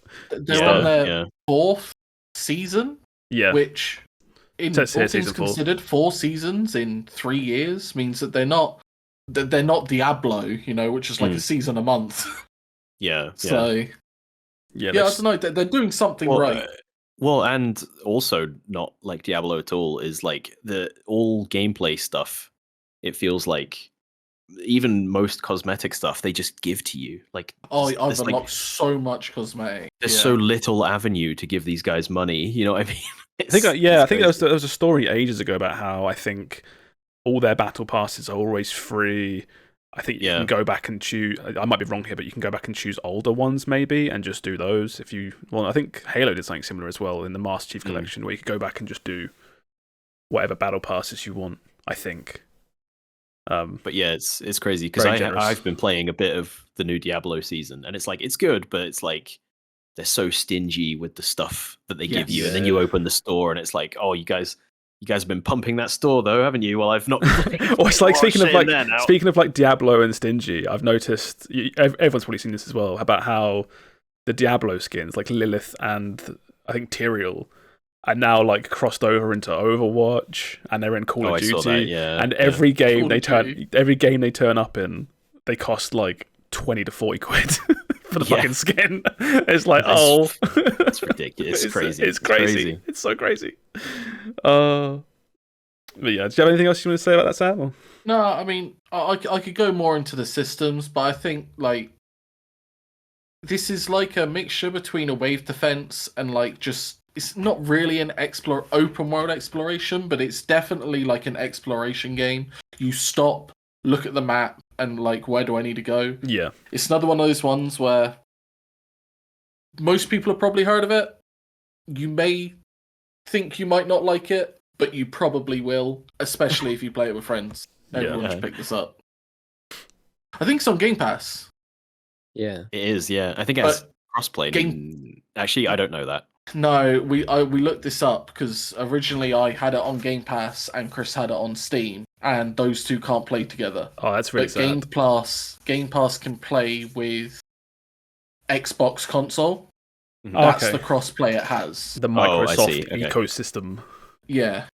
Oh, that's a shame. If you've got it on Steam, which is also, if it's got any DLC, that's where all the DLC is, you can only play with Steam. How much is it on um, Steam now? I've got it here. It's like is it 25 quid. 25. That's more than I thought it was. Not gonna lie. I thought it was a little bit Especially cheaper for than that. €3. It's got to Oh, go you on expect it sale, down. though. Like, it's Oh, okay, that yeah. type of game where you'll catch this on sale. There'll be a November sale, I imagine, for Steam, like a big Halloween sale they normally do, like autumn sale, fall sale. Has that happened yet? I don't know. They might That's do not that. belong to a holiday sale, really, is it? There's always some sort of sale coming up on Steam, so okay. But yeah, great game. All right, I will chuck it along then. I'll save Mario for next week. I can't fit in everything I want to say about both Spider-Man and Mario in like 20 minutes, so I'll do Spider-Man. I have been playing a ton of Spider-Man. This is Spider-Man 2. This came out on the Friday just gone, and I'm absolutely loving this game. I have finished the story, and I'm now just sort of wrapping up all the side stuff in this big open world. But yeah, it's another really solid third-person action game from Insomniac. These guys don't really seem to miss at the minute. That every game they release seems to be doing like really well. Careful, whenever we say that, they Yeah. immediately miss. We're always worried. Yeah. So yeah, this is despite being called Spider-Man 2, it is, funnily enough, not their second Spider-Man game. You had Spider-Man on the PS4, and then there was a follow-up game which was a little bit cheaper because it used the same map entirely, and that was the Miles Morales game. So you had the first game that was solely focused on, Peter Parker's Spider-Man, and then you had this follow-up game that was purely focused on the introduction on Miles Morales. And now you have Spider-Man 2, which is the sort of culmination of both of these characters in their prime working together to, save their city from villains and this, that, and the other. And it's really cool seeing them both fully together, interacting in the story, and both being in their prime. Because I love a good Spider-Man story. Even though I've fallen off of Marvel a bit, I still feel like Spider-Man is probably still my favorite property that they make. It's those Spider-Verse movies still pretty fucking good. The Spider-Verse movies are still really good. I still think just Peter Parker, Spider-Man is just such a charming, endearing character. I just really love the character. It's just I love I know it's all the same Marvel world, but I love the Spider-Man world, right? I love his sort of circle of influence. Are you sure you don't just love New York? I might just love New York, to be honest. I know what you mean. His side characters in Spider-Man and his rogues. What's it called? Rogues Gallery. Rogues Gallery, yeah. That's it. Yeah, it's just really good. Don't get me wrong. There's some like Rhino. Take it or leave it. But the rest of them, Mysterio's always been fantastic. Venom and Carnage. Oh my god! There's so many good villains in Spider-Man. Well, that's where this game really shines. You had in Spider-Man on PS4, the overall story and the Rogues Gallery in that game specifically was basically the Sinister Six, which is, let's see if I can remember this. It's Shocker, Rhino, Dr. Octopus, Electro. Mr. Negative? Is he one of them? No, he's not part. He is in the game, but I don't think he's Sinister Six. But yeah, he's in the game, and there's a handful of others. That was the first game's lineup, and this game is, they don't hide it at all, which I feel like is a bit of a shame because I feel like it would have been a cool twist. But if you know anything about Spider-Man, this game is almost solely based around the symbiote, which is black alien goo that comes down from space on a meteor and makes angry Peter Parker for a bit, and then makes Venom. Everyone's seen it's Tom Hardy. We've seen it. Yeah, everyone knows the Venom movies. That's hovering throughout the entire game, and I thought that would be most of it, but most of the game is actually more about Kraven, the Hunter, who is another Spider-Man villain. His deal is, when you describe his deal and his setup, he sounds on paper really goofy. I was gonna say, do they make him cool in this? Because he's such a he's kind of lame. In the cartoon, he really doesn't work like in the old like Fox Kids cartoon. In this game, not only is he really cool, he's fucking terrifying. he is probably my favorite character in this entire game. That's good. He finally got the glow up. He's amazing. Yeah. His whole deal is he lives. I don't know where he lives. Somewhere like his accent, I think, is like Eastern European. He lives somewhere out there. He's somehow convinced thousands of people to join his cause of I like hunting things. I want to find the ultimate hunt. Yeah. And one day Americans will be down. Yeah. Well, one day he gets a ping on his iPad. I don't know, I think someone passes him an iPad or something and they're like, look, sir, look at New York. Look at all these strong people in New York. And he's like, hell yeah, I'm gonna go to New York, I'm gonna hunt all these people. And like I say, on paper, it sounds so fucking goofy, but it's played so straight and so seriously. I'm like, oh my god, this guy's terrifying. He's so cool, he's so scary. And he's always just like, as you go through the story, it's always him finding the villains, like older villains, and you think he's gonna like Spider-Man's like, oh shit, he's recruiting all these villains, but no, he's actively going around and trying to make the villains as strong as possible so he can kill them for the hunt. It's a really cool story. This is like really early stuff in the game. But yeah, so in the trailers, there's like a few of the characters that are set up, like I said, like Symbiote and stuff like that. And it's just most of the story is about Kraven he's causing trouble by getting all these villains riled up, and he just wants to hunt them. And it's just a really cool setup. There's a bunch of twists and turns in there that make the story really good. I feel like, for the most part, again, if you're into Spider-Man, or you've seen any of the movies, like, you know, any of them, you kind of know how the symbiote story goes. Yeah. I mean, it's been put in media many times at this point, right? I feel like even if you didn't read or watch any Spider-Man, you'd kind of just absorb that. Yeah. And despite there being some twists and turns, I think that's my biggest kind of letdown with it, is they kind of just like retell stuff that's already been done, which is a bit of a shame.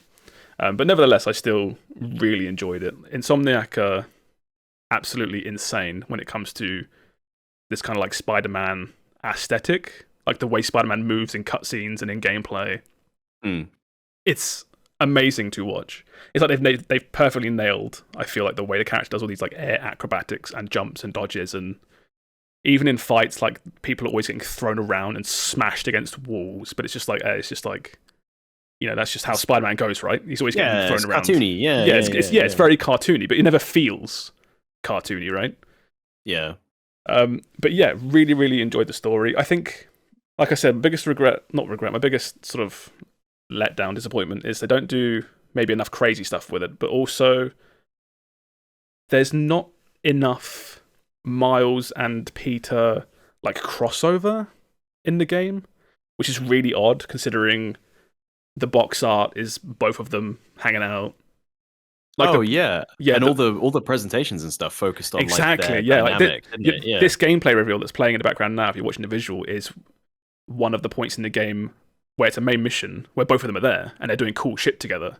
But for most of the game, literally about the first 2/3 of the game, you have Peter Parker doing his stuff with Harry and MJ, and Miles doing his stuff where he's looking for Mr. Negative, Martin Lee. And they don't really cross over at all, and it feels like kind of disjointed as you're hopping from like weird. They're not bad stories. They're individually. Like they're both good stories, but I feel like you finally have it set up.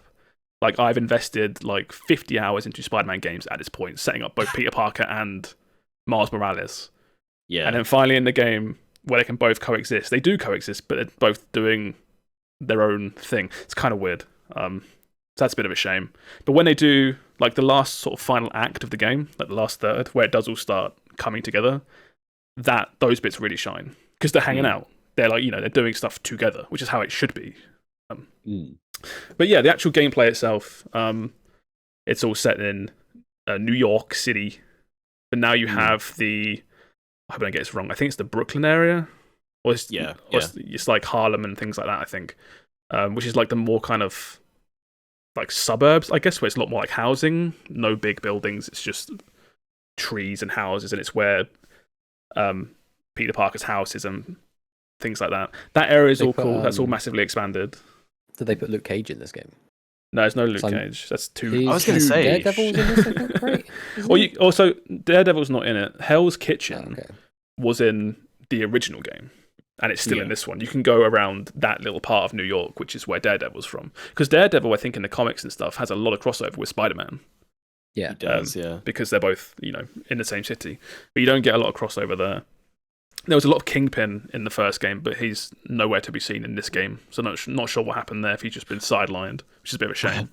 I was going to say, because the temptation, obviously, anything Marvel, is to start slowly, like, broadening these things out, right? But this is pure, there's no hints here of, like, a Not Iron Man really, no. There's a little bit of, I don't know what it's called, like Doctor Strange and Wong's, like... Is his name? What was his name? His name's Wong, I think. The other guy. Yeah. Their League of the Sanctum Sanctorum. There's a little bit of that in like a side mission. But this is still very much a Spider-Man story. It's a Spider-Man game. It's a Spider-Man world.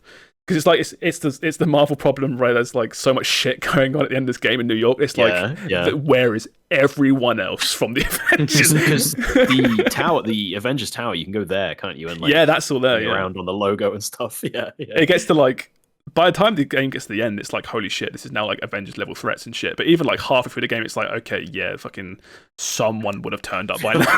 Somebody would have something to say about this. Yeah. But yeah, the gameplay is really cool. So it's the same city as before. Obviously, New York City. But when I say same city, it's not been, to my knowledge, like remixed or anything. They just expanded it with this whole new same area. Layout. Yeah. The cool thing about this game is the exploration and traversal. Because in the first game, it was like, okay, you really feel like Spider-Man. You get to whip around and swing around. It's the meme, right? You really feel like Batman. Mm-hmm. You really feel like Spider-Man.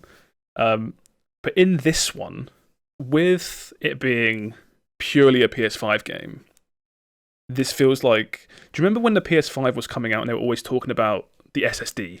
It loads stuff so fast on the PS5. It's insane. We've got special SSD. This feels like the first game that actually uses that technology. You can fly around. Literally, there's like web wings now in this game. You can swing around and fly around so fast. And it's crazy. You're going through this open world at 1,000,000 miles an hour. It's obviously like streaming all these assets in. And it just looks incredible as you're flying around. And there's other stuff as well where you can fast travel across the map after a certain point in the game.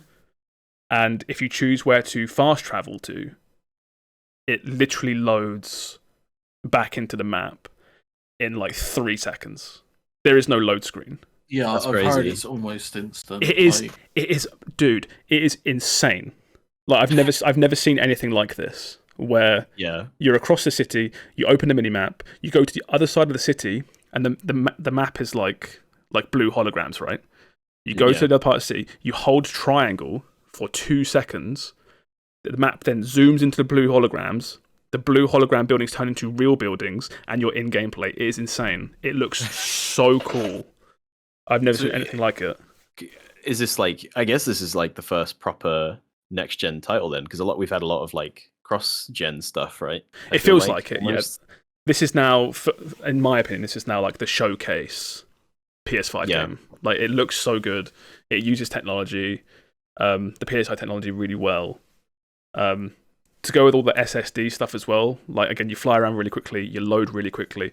They do the thing, like, it was in Ratchet and Clank Rift Apart on the PS5, where they do a bunch of stuff with portals in this game, where you're just in one area, you go through a portal as like a side mission, and you just instantly somewhere else, like, loaded. There's no load screen. You're just somewhere else really quickly. It just feels really good to play those bits. It's really technically impressive.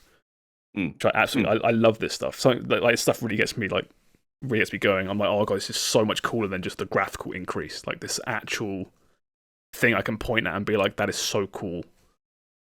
But yeah, combat wise is basically the same as the first game. If anyone's played that, it's like a basic action game with, you know, like Spidey sense turns red, hit dodge button to get like a perfect parry. That It's like kind the of Arkham stuff. Asylum kind of stuff. Yeah, it's the good thing it has going for it is so first of all, it's really fast, which I think is really good. Again, it ties into the whole Spider-Man being really acrobatic, right?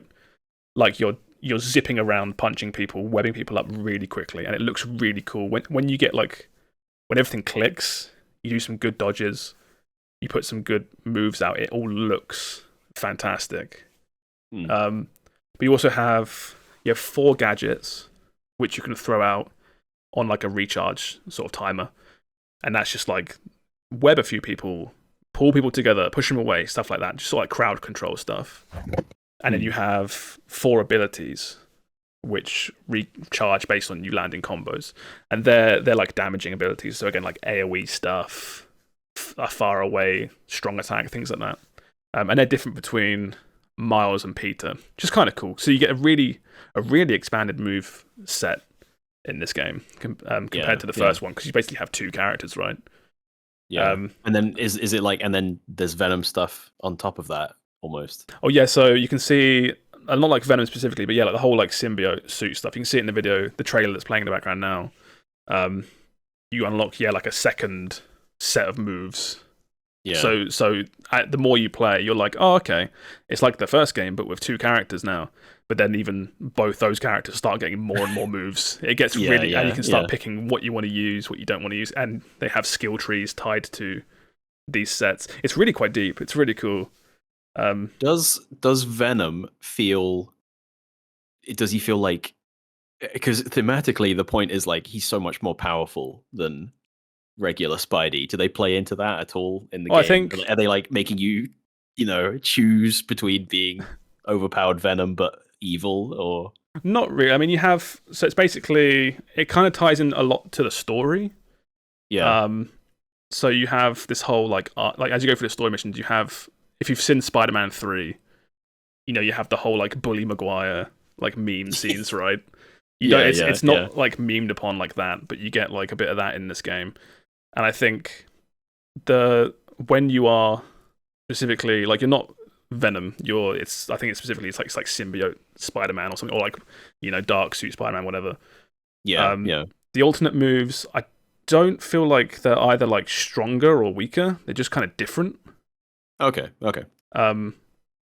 Because again, you can kind of pick what you want to go between. So it gives you this like choice, like what do you want to do? I'd be lying if I said I didn't keep a lot of the symbiote moves on, when you can, because it just looks so cool. As you're, do they look more brutal? They do. Okay. And again, they tie in thematically with this thing of just the symbiote is just insanely strong, right?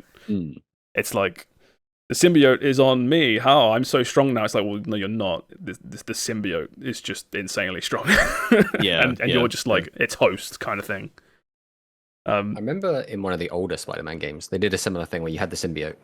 Yeah. And wearing the symbiote like made you actually stronger. But then if you wore it too much, you got like the bad ending where you became evil. Oh, that's cool. And you like became like the king of New York, basically. You were like the crime boss, and you like ruled over all of the other minor villains. I don't see how this is bad in any way. By the way, this sounds like the cool ending. Sounds like an upside. Yeah. But I think the trade-off is, it's not like symbiote or no symbiote moves. It's basically the 2 sets of moves you have the symbiote stuff, or you have I can't remember what it's called. It's like the Iron Spider, like the metal spider legs out of his back. All the moves are based around that instead. So it's like, do you want cool symbiote stuff, or do you want cool robot spider legs like fucking people up? Right, okay. So you get the choice there. And that's new. That's cool. That's new to this game as well. I think at the start of the game, Miles is like, "When the hell did you get those robot legs, Peter?" And he's like, "Don't worry about it." I got it from. It's like, you should go and watch the Avengers movie. It's literally something like, oh yeah, I've been making it in a lab. Don't worry about it. It's like, even the web wings, which is a new way to like travel around. It's like horizontal distance. Don't worry about it. It's literally Mars is like, we can't use that. It's experimental. And Peter's like, no, we're just going to do it. And then you do it, and it all works fine. And it's like, there you go, new mechanic. So the question I have for you then, Josh, is: do you, after being so enthralled with Kraven in this game, saying he's the best character? Yes. What do you think about the Kraven the Hunter movie that's coming out next year? I have no faith. Aaron Taylor Johnson as Kraven. I don't think Kraven overall is probably a cool character. I just think he's done ridiculously well in this game specifically. If that makes sense, it's just, I would like to see more like Kraven stuff done well, because I didn't really care about the character before this, but now I'm like fully in. I'm like, this guy's so cool. He just goes around with a knife, wanting to have hard fights. I just the fact that he has like his little PMC army as well, and they're just like, kill Spider-Man. It's how's he paying all these people? It's so funny. There's literally there's bits he has like thousands of these troops that follow him, right? And there's scenes in the story where it shows like two of them talking, and they're just like, Spider-Man will be here soon, then we can hunt him. And the other one's like, yeah, live to hunt, hunt to live. And they do like a weird like handshake. It's like, what is wrong with you people? This frat bro is hanging out. Literally. Yeah. Does Kraven have powers in this? Because I remember in the show he got like tiger blood or something, and that like gave him the reflexes of animals and super strength. Or something. So I didn't know that, and that it's kind of like explained at some point in this, because he gets beaten up so much in fights and can take so much shit in this game that you're kind of like, even early on, you're like, something is obviously fucky here. Like, he's obviously not a normal man. And then there was some stuff about like potions or something that went over my head. That's obviously like a thing for like, if you're a hardcore Spider-Man fan, you know that's tiger blood or something. But that one, it's never actually explained. So I'm guessing Kraven Charlie Sheen. Is that what's happening? Basically. I'm on a drug. It's called Kraven. But I assume so. Then it's not explained in the game, but the fact that you just said that makes a lot of sense now to me in like retrospect. So I was kind of hoping he didn't, and he was just like a really odd bloke with a knife that went around like fighting superhumans. Oh, he's massive as well. He's like 7 foot tall or some jacked. shit. He's unbelievably jacked. There's I know you go. Well, I was say, how's the suit game in this one? Because that was always that's a big part of the first one. Was just how far they pulled from Spider-Man canon to get some fun Spidey suits. So the suits in this are cool. There are some really cool suits. Obviously, there's been a few more Spider-Man properties, like media, since the first game came out. So, now you've got the like Across the Spider-Verse suit for Miles, and you've got some Avengers suits, and what's the newest Spider-Man? Like No Way Home? No Way Home, yeah. You've got stuff from that. I do feel like the suit game is a little bit weaker this time around than the first game, but I think it's literally because the first game... They went so far. They went so hard on the first game. It's like, we can't... There's nothing in here, I think, is a repeat. So it's like, oh shit, like you blew it all too early. You didn't expect to get another one of these games, did they? They went all out for that first one, But the suit game is always really strong. And now it's cool as well, because obviously now you've got 2 characters, each with individual suits. So there's so many suits, because you've got Miles and Peter to pick from. So the suit game is still really strong. There's just a couple of ones that are like separate, where I felt like they could have been contained. Because in this one, I'm not sure if you could do it in the first game, but in this one, these suits, you unlock them with like currency you get from doing side missions, but then you can unlock them almost again to get color variants, which is really cool. No, that wasn't in the first one. Is it not? Cool. Yeah, I can't remember. So so now you can unlock a suit, and then you unlock it again, and you just get 3, sometimes really cool. Well, not sometimes, they're always really cool. Like color variants, which is just like that. Which just means like if you do count reskins, there is an insane amount of suits in this game. That's cool. I don't know a lot of the pulls, unfortunately. I just know they look cool. But some of the stuff I think is kind of obscure, where it's just like, from like comic book lines and stuff. Do you ever, because this happened when I played the first Spider-Man, is I would get a cool suit, and it would be like sci-fi Spider-Man, and I'd be like, I have to go and read what the backstory is behind this. It looks so cool. to the wiki. Yeah, Yeah, exactly. What I did find as I play through it is I would unlock a really cool, like you said, like a fucking Daft Punk looking Spider-Man or something, and I'm like, this is so cool. And then I would do some open world stuff, do some side missions, looking super fly. And then as soon as I would do like a main story cutscene, and they're all hanging around in like the Daft Punk suit, and Miles is wearing like a Batman outfit, I'm like, it kind of feels wrong. I always end up going back to traditional costumes, I think, towards the end, or something that looks at least really traditional, because it just feels like that's the canon way of playing. It sounds so stupid saying it, but like, yeah, that's kind of. I get it. Yeah, I get it. That's what I end up doing, and then I save all the weird costumes for like post game stuff. Where it's like, I do a mission, all right, cool, change suit. Do another one, all right, change suit. Just keep mixing it up over and over. But yeah, it's kind of all I have to say, really. I mean, outside the obvious, which I've already said, graphically, it looks absolutely insane. Even I'm playing on what do you call it? I'm playing on like performance mode over fidelity mode, which prioritizes 60 FPS, which it seems to hit most of the time from what I can tell. So it's not even looking like its best, and it still just looks absolutely insane to me. So yeah, thoroughly enjoyed this game. Highly recommend it to anyone that picks up a PS5 in the future. Like, this is a game you have to get, I think, along with the first one. Basically, isn't it? It is, yeah. I mean, it's now up there with, like Horizon and God of War these other games that are just like, this is another one. Just that you buy a PS5, you get this with it, because this is what you want to play. The only last final thing, it is kind of short compared to the first game. If you blitz through the story, you can get through it really quick. I think I wrapped up overall just the story done in about 12, 13 hours, and that was with some side stuff as well. So it's very short compared to the first game. But I'm doing all the side stuff now, and there is a lot of side stuff if you enjoy the game. So there is a lot of stuff here. There's like a big discussion right now about like price versus playtime, and this game keeps getting swept up into that conversation. Well, there was a middle game as well, right? Which further muddied the water, I feel. So it was the Miles Morales solo game? Yeah, and that was a bit cheaper, but that was about the same length as this. So I think people were like, that should have been DLC, not its own game, and that should have been cheaper. And then this comes out, and it's like the same length as that. Effectively, what people thought was a DLC, or could have been a DLC. Well, the original game had DLC. Like, it had a season pass with, I think, 3 separate stories. Oh one was my god, it did. I completely forgot about that. Yeah, I never even knew that. One was about Black Cat. One was about, I think, Tombstone. No, Hammerhead. I think, is that his name? Like the real proper like Z list. Yeah, it was. Yeah. But yeah, this game I think has been confirmed. We'll get like a season pass as well.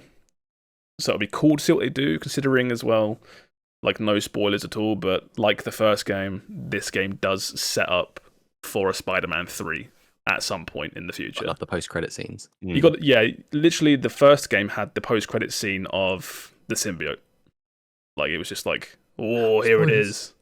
And now this has a post-credit scene of something, which I won't say, but there's stuff. So okay. Can I take a complete guess at what the post-credit is? Yeah, I won't tell you if you're right or wrong, but you can have a guess. All right. So my favorite shit towards the end of Spider-Man Fox Kids show was a character called the Beyonder, who got everyone together from different like dimensions and different timelines and stuff, and put them all into like a battle world where they had to fight against like Doctor Doom.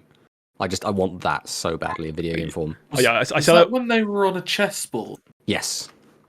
Oh, I'm in. I said that was the memory bank. That was coming in clutch. I said I wouldn't say if you were right or wrong. You are completely wrong. I want it so bad. You can't do multiverse stuff at the moment, can you? No, it can't. Multiverse stuff is so just oversaturated, right? It's just like, oh, Spider-Man multiverse again. It's like, okay. I think the most boring thing they could do would just be like go straight into Carnage, because it's just like, oh, symbiote, straight into symbiote. Yeah, it does make sense, doesn't it? Just like, it's the logical step, right? We just have to just see what happens overall with the story. Yeah, what I will say is like, surely What you gonna say? Surely if you're Disney at this point, you're like tripping over yourself. Like Iron Man game, Insomniac. Well, Insomniac, they're working on a Wolverine game, right? Yeah. Oh, are they? Oh, I didn't know that. Oh, There's Should be out. Is yeah. that 2024? I think so. There's currently a like 20-second CG trailer of Logan in a bar, and the claws come out, and that's all we have right now. But they're doing something. Knowing Insomniac, it'll probably be another kind of open world spin, like somehow. Son of a bitch! I'm in. Yeah, I mean, just like give them every character and just let them over the course of the next 100 years just make one by one a Marvel open world game per character. Yeah. I do think, despite Spider-Man 3 being teased in this game, I do think like after that, like that's enough now. Like I'm not to take a break here. Yeah, not that these games are bad, but even playing this, as good as it is, I was like, it is kind of just more of the first game, but just slightly better, which I guess is what a sequel is. but We've got 8 Spider-Man movies. They're not going to stop at 3 games. But it's just like I want to see them do other stuff. Don't stop the comic games. Just try something else. Like the Wolverine stuff is really cool, right? And like you were saying, like do an Iron Man thing, which I think EA or Activision or someone is doing anyway. But Insomniac have at this point like the proven track record, right? Yeah, these are the guys you would go to because, point their hands out, like, look at what we have made already. Look how cool it is. One thing I will say as well is that Avengers game might have been dog shit, but Iron Man was really fun to play in that. So just like put that in its own game and make the game not shit. Yeah, I feel like Avengers as a property, as a game, is like burn right now. That needs to chill for a bit, I think. Make these individual games. These are cool. Even though it should, in theory, make infinite money, I don't think you'll see an Avenger game anytime soon. I think you're right. It's the joke that'll pop up as soon as anything is announced. Like, oh, it's not bad like the last one. Oh shit. Oh, it's just like Anyway, I'll put a lid on this now. Go play this if you've got a PS5. Like, what are you doing? Go play it. It's so cool. It's so much fun. I think everyone is, right? Basically. You getting this one? Yeah, you getting this, Sam? Everyone is. Oh my god. Sam over here playing Assassin's Creed Mirage for some reason. I'm not even doing that, mate. He's rocking stone, brother. He's bought his PS5. He's bought the new Assassin's Creed. Time to play Galactic for weekend again. All right, let's wrap this up. There's got a couple games coming out that we'll talk about really, really quickly, but then we'll wrap this up. So, first game coming out is Ghost Runner 2. If anyone here is playing this, I didn't play the first one, but I've heard these games are apparently right up my alley. I should play Ghost Runner at some point. Chris loved this. Yeah. The only people out of us here, this is a Will and Josh game. Yeah, I should be all over this. Like Techno Ninja, parkour, fast-paced FPS game. I think it's very short, the first one. Even better. Like a couple hours that you're done, sort of thing. Yeah, I'm more into short games these days anyway, to be honest. Like, Spider-Man and Mario not being crazy long is actually a blessing these days. I can't do another fucking 80-hour long RPG, please. I have not got it in me anymore. I feel like Cyberpunk was my like swan song. It's like that's me done for a while for long games. Yeah. But yeah, you had this coming out, and then the last one was Alan Wake 2, which oh shit, is that this week? Oh no. If you're thinking about playing exclusive, right? It's Epic exclusive, and if you specifically are thinking of getting this on PC, I would straight up say don't even bother. Have you seen the requirements? They're ridiculous, aren't they? Jesus Christ! It's like, what is it? It's like it's like 3080, 4080 or something recommended specs to hit 60 FPS on high with DLSS or something. It's stupid. It's absolutely crazy. You have the system specs of this and the City Skyline 2 stuff recently. It's just like, what is going on with PC gaming right now? I feel like this is Remedy again, isn't it? And I feel like they keep doing this, and then they're shocked when the game doesn't sell very well because it's like, no one can fucking run it. No one can play it. No one's buying this. Yeah. Well, it'll be interesting to see how the console versions end up looking and running. I'll wait to play it on Switch. Yeah, fucking cloud version on Switch or something. I assume on the console this will be purely like 30 FPS with some kind of upscaling on the resolution or something. If the PC requirements are that fucked, then this will. I don't know. We'll have to just wait and see. But this comes out very soon as well. So, this is the Control people. Alan Wake Control. Alan Wake series is actually really cool. So I am actually kind of excited for it. I'm skeptical. I know nothing about Alan Wake whatsoever. I know he's a writer and it's a horror game. That is as far as I know. It's a horror game. He's a writer. I've never played or seen the first one. He writes stuff into existence, I think. I can't really remember. Is it one of those like, is he insane or is it actually happening kind of games? Yeah, kind of. Yeah. You can, if you want to know what happens in the first game, I heard you can play through a summary of the first game in Fortnite. Which is such an odd thing to say. I heard about that actually, and it actually looked pretty decent as well. I thought like that is so stupid. Then I thought about it. I was like, hang on, that's actually really cool. Just put stuff in Fortnite as like mini games to get up to I guess speed. everyone has it, so yeah, that makes sense. But anyway, yeah, those are two things that are coming out. So we'll see if those do any good. But that's us done here for tonight. So we will say our socials, say our piece, and then get to bed and get some sleep. So thank you for listening, everybody. My name is BottlerWorks and everything. If you can try and find me, all the power to you. We have a special guest here, Matt, tonight. Thank you, Matt. Did you want to plug your stuff very quickly? Yeah, I do Yu-Gi-Oh! Over at YouTube/Tomatosaurs and Twitch/Tomatosaurs. Yeah, catch you on just Yu-Gi-Oh! Tuesday, Thursday, and sometimes the weekend, right?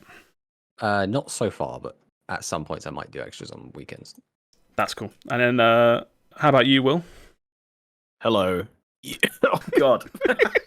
And how about you, Sam? I hadn't spoken in a while. Yeah, sorry everyone that I was late. Trains be crap. Trains do be crap. You know who I am. All right, thanks for listening. Find Will. Yeah, everyone go find Will. Go find Matt and Will. I need it. All right, thank you for listening, everybody. We'll catch you next week. Goodbye. Bye-bye. Bye. Goodbye. Bye, everybody.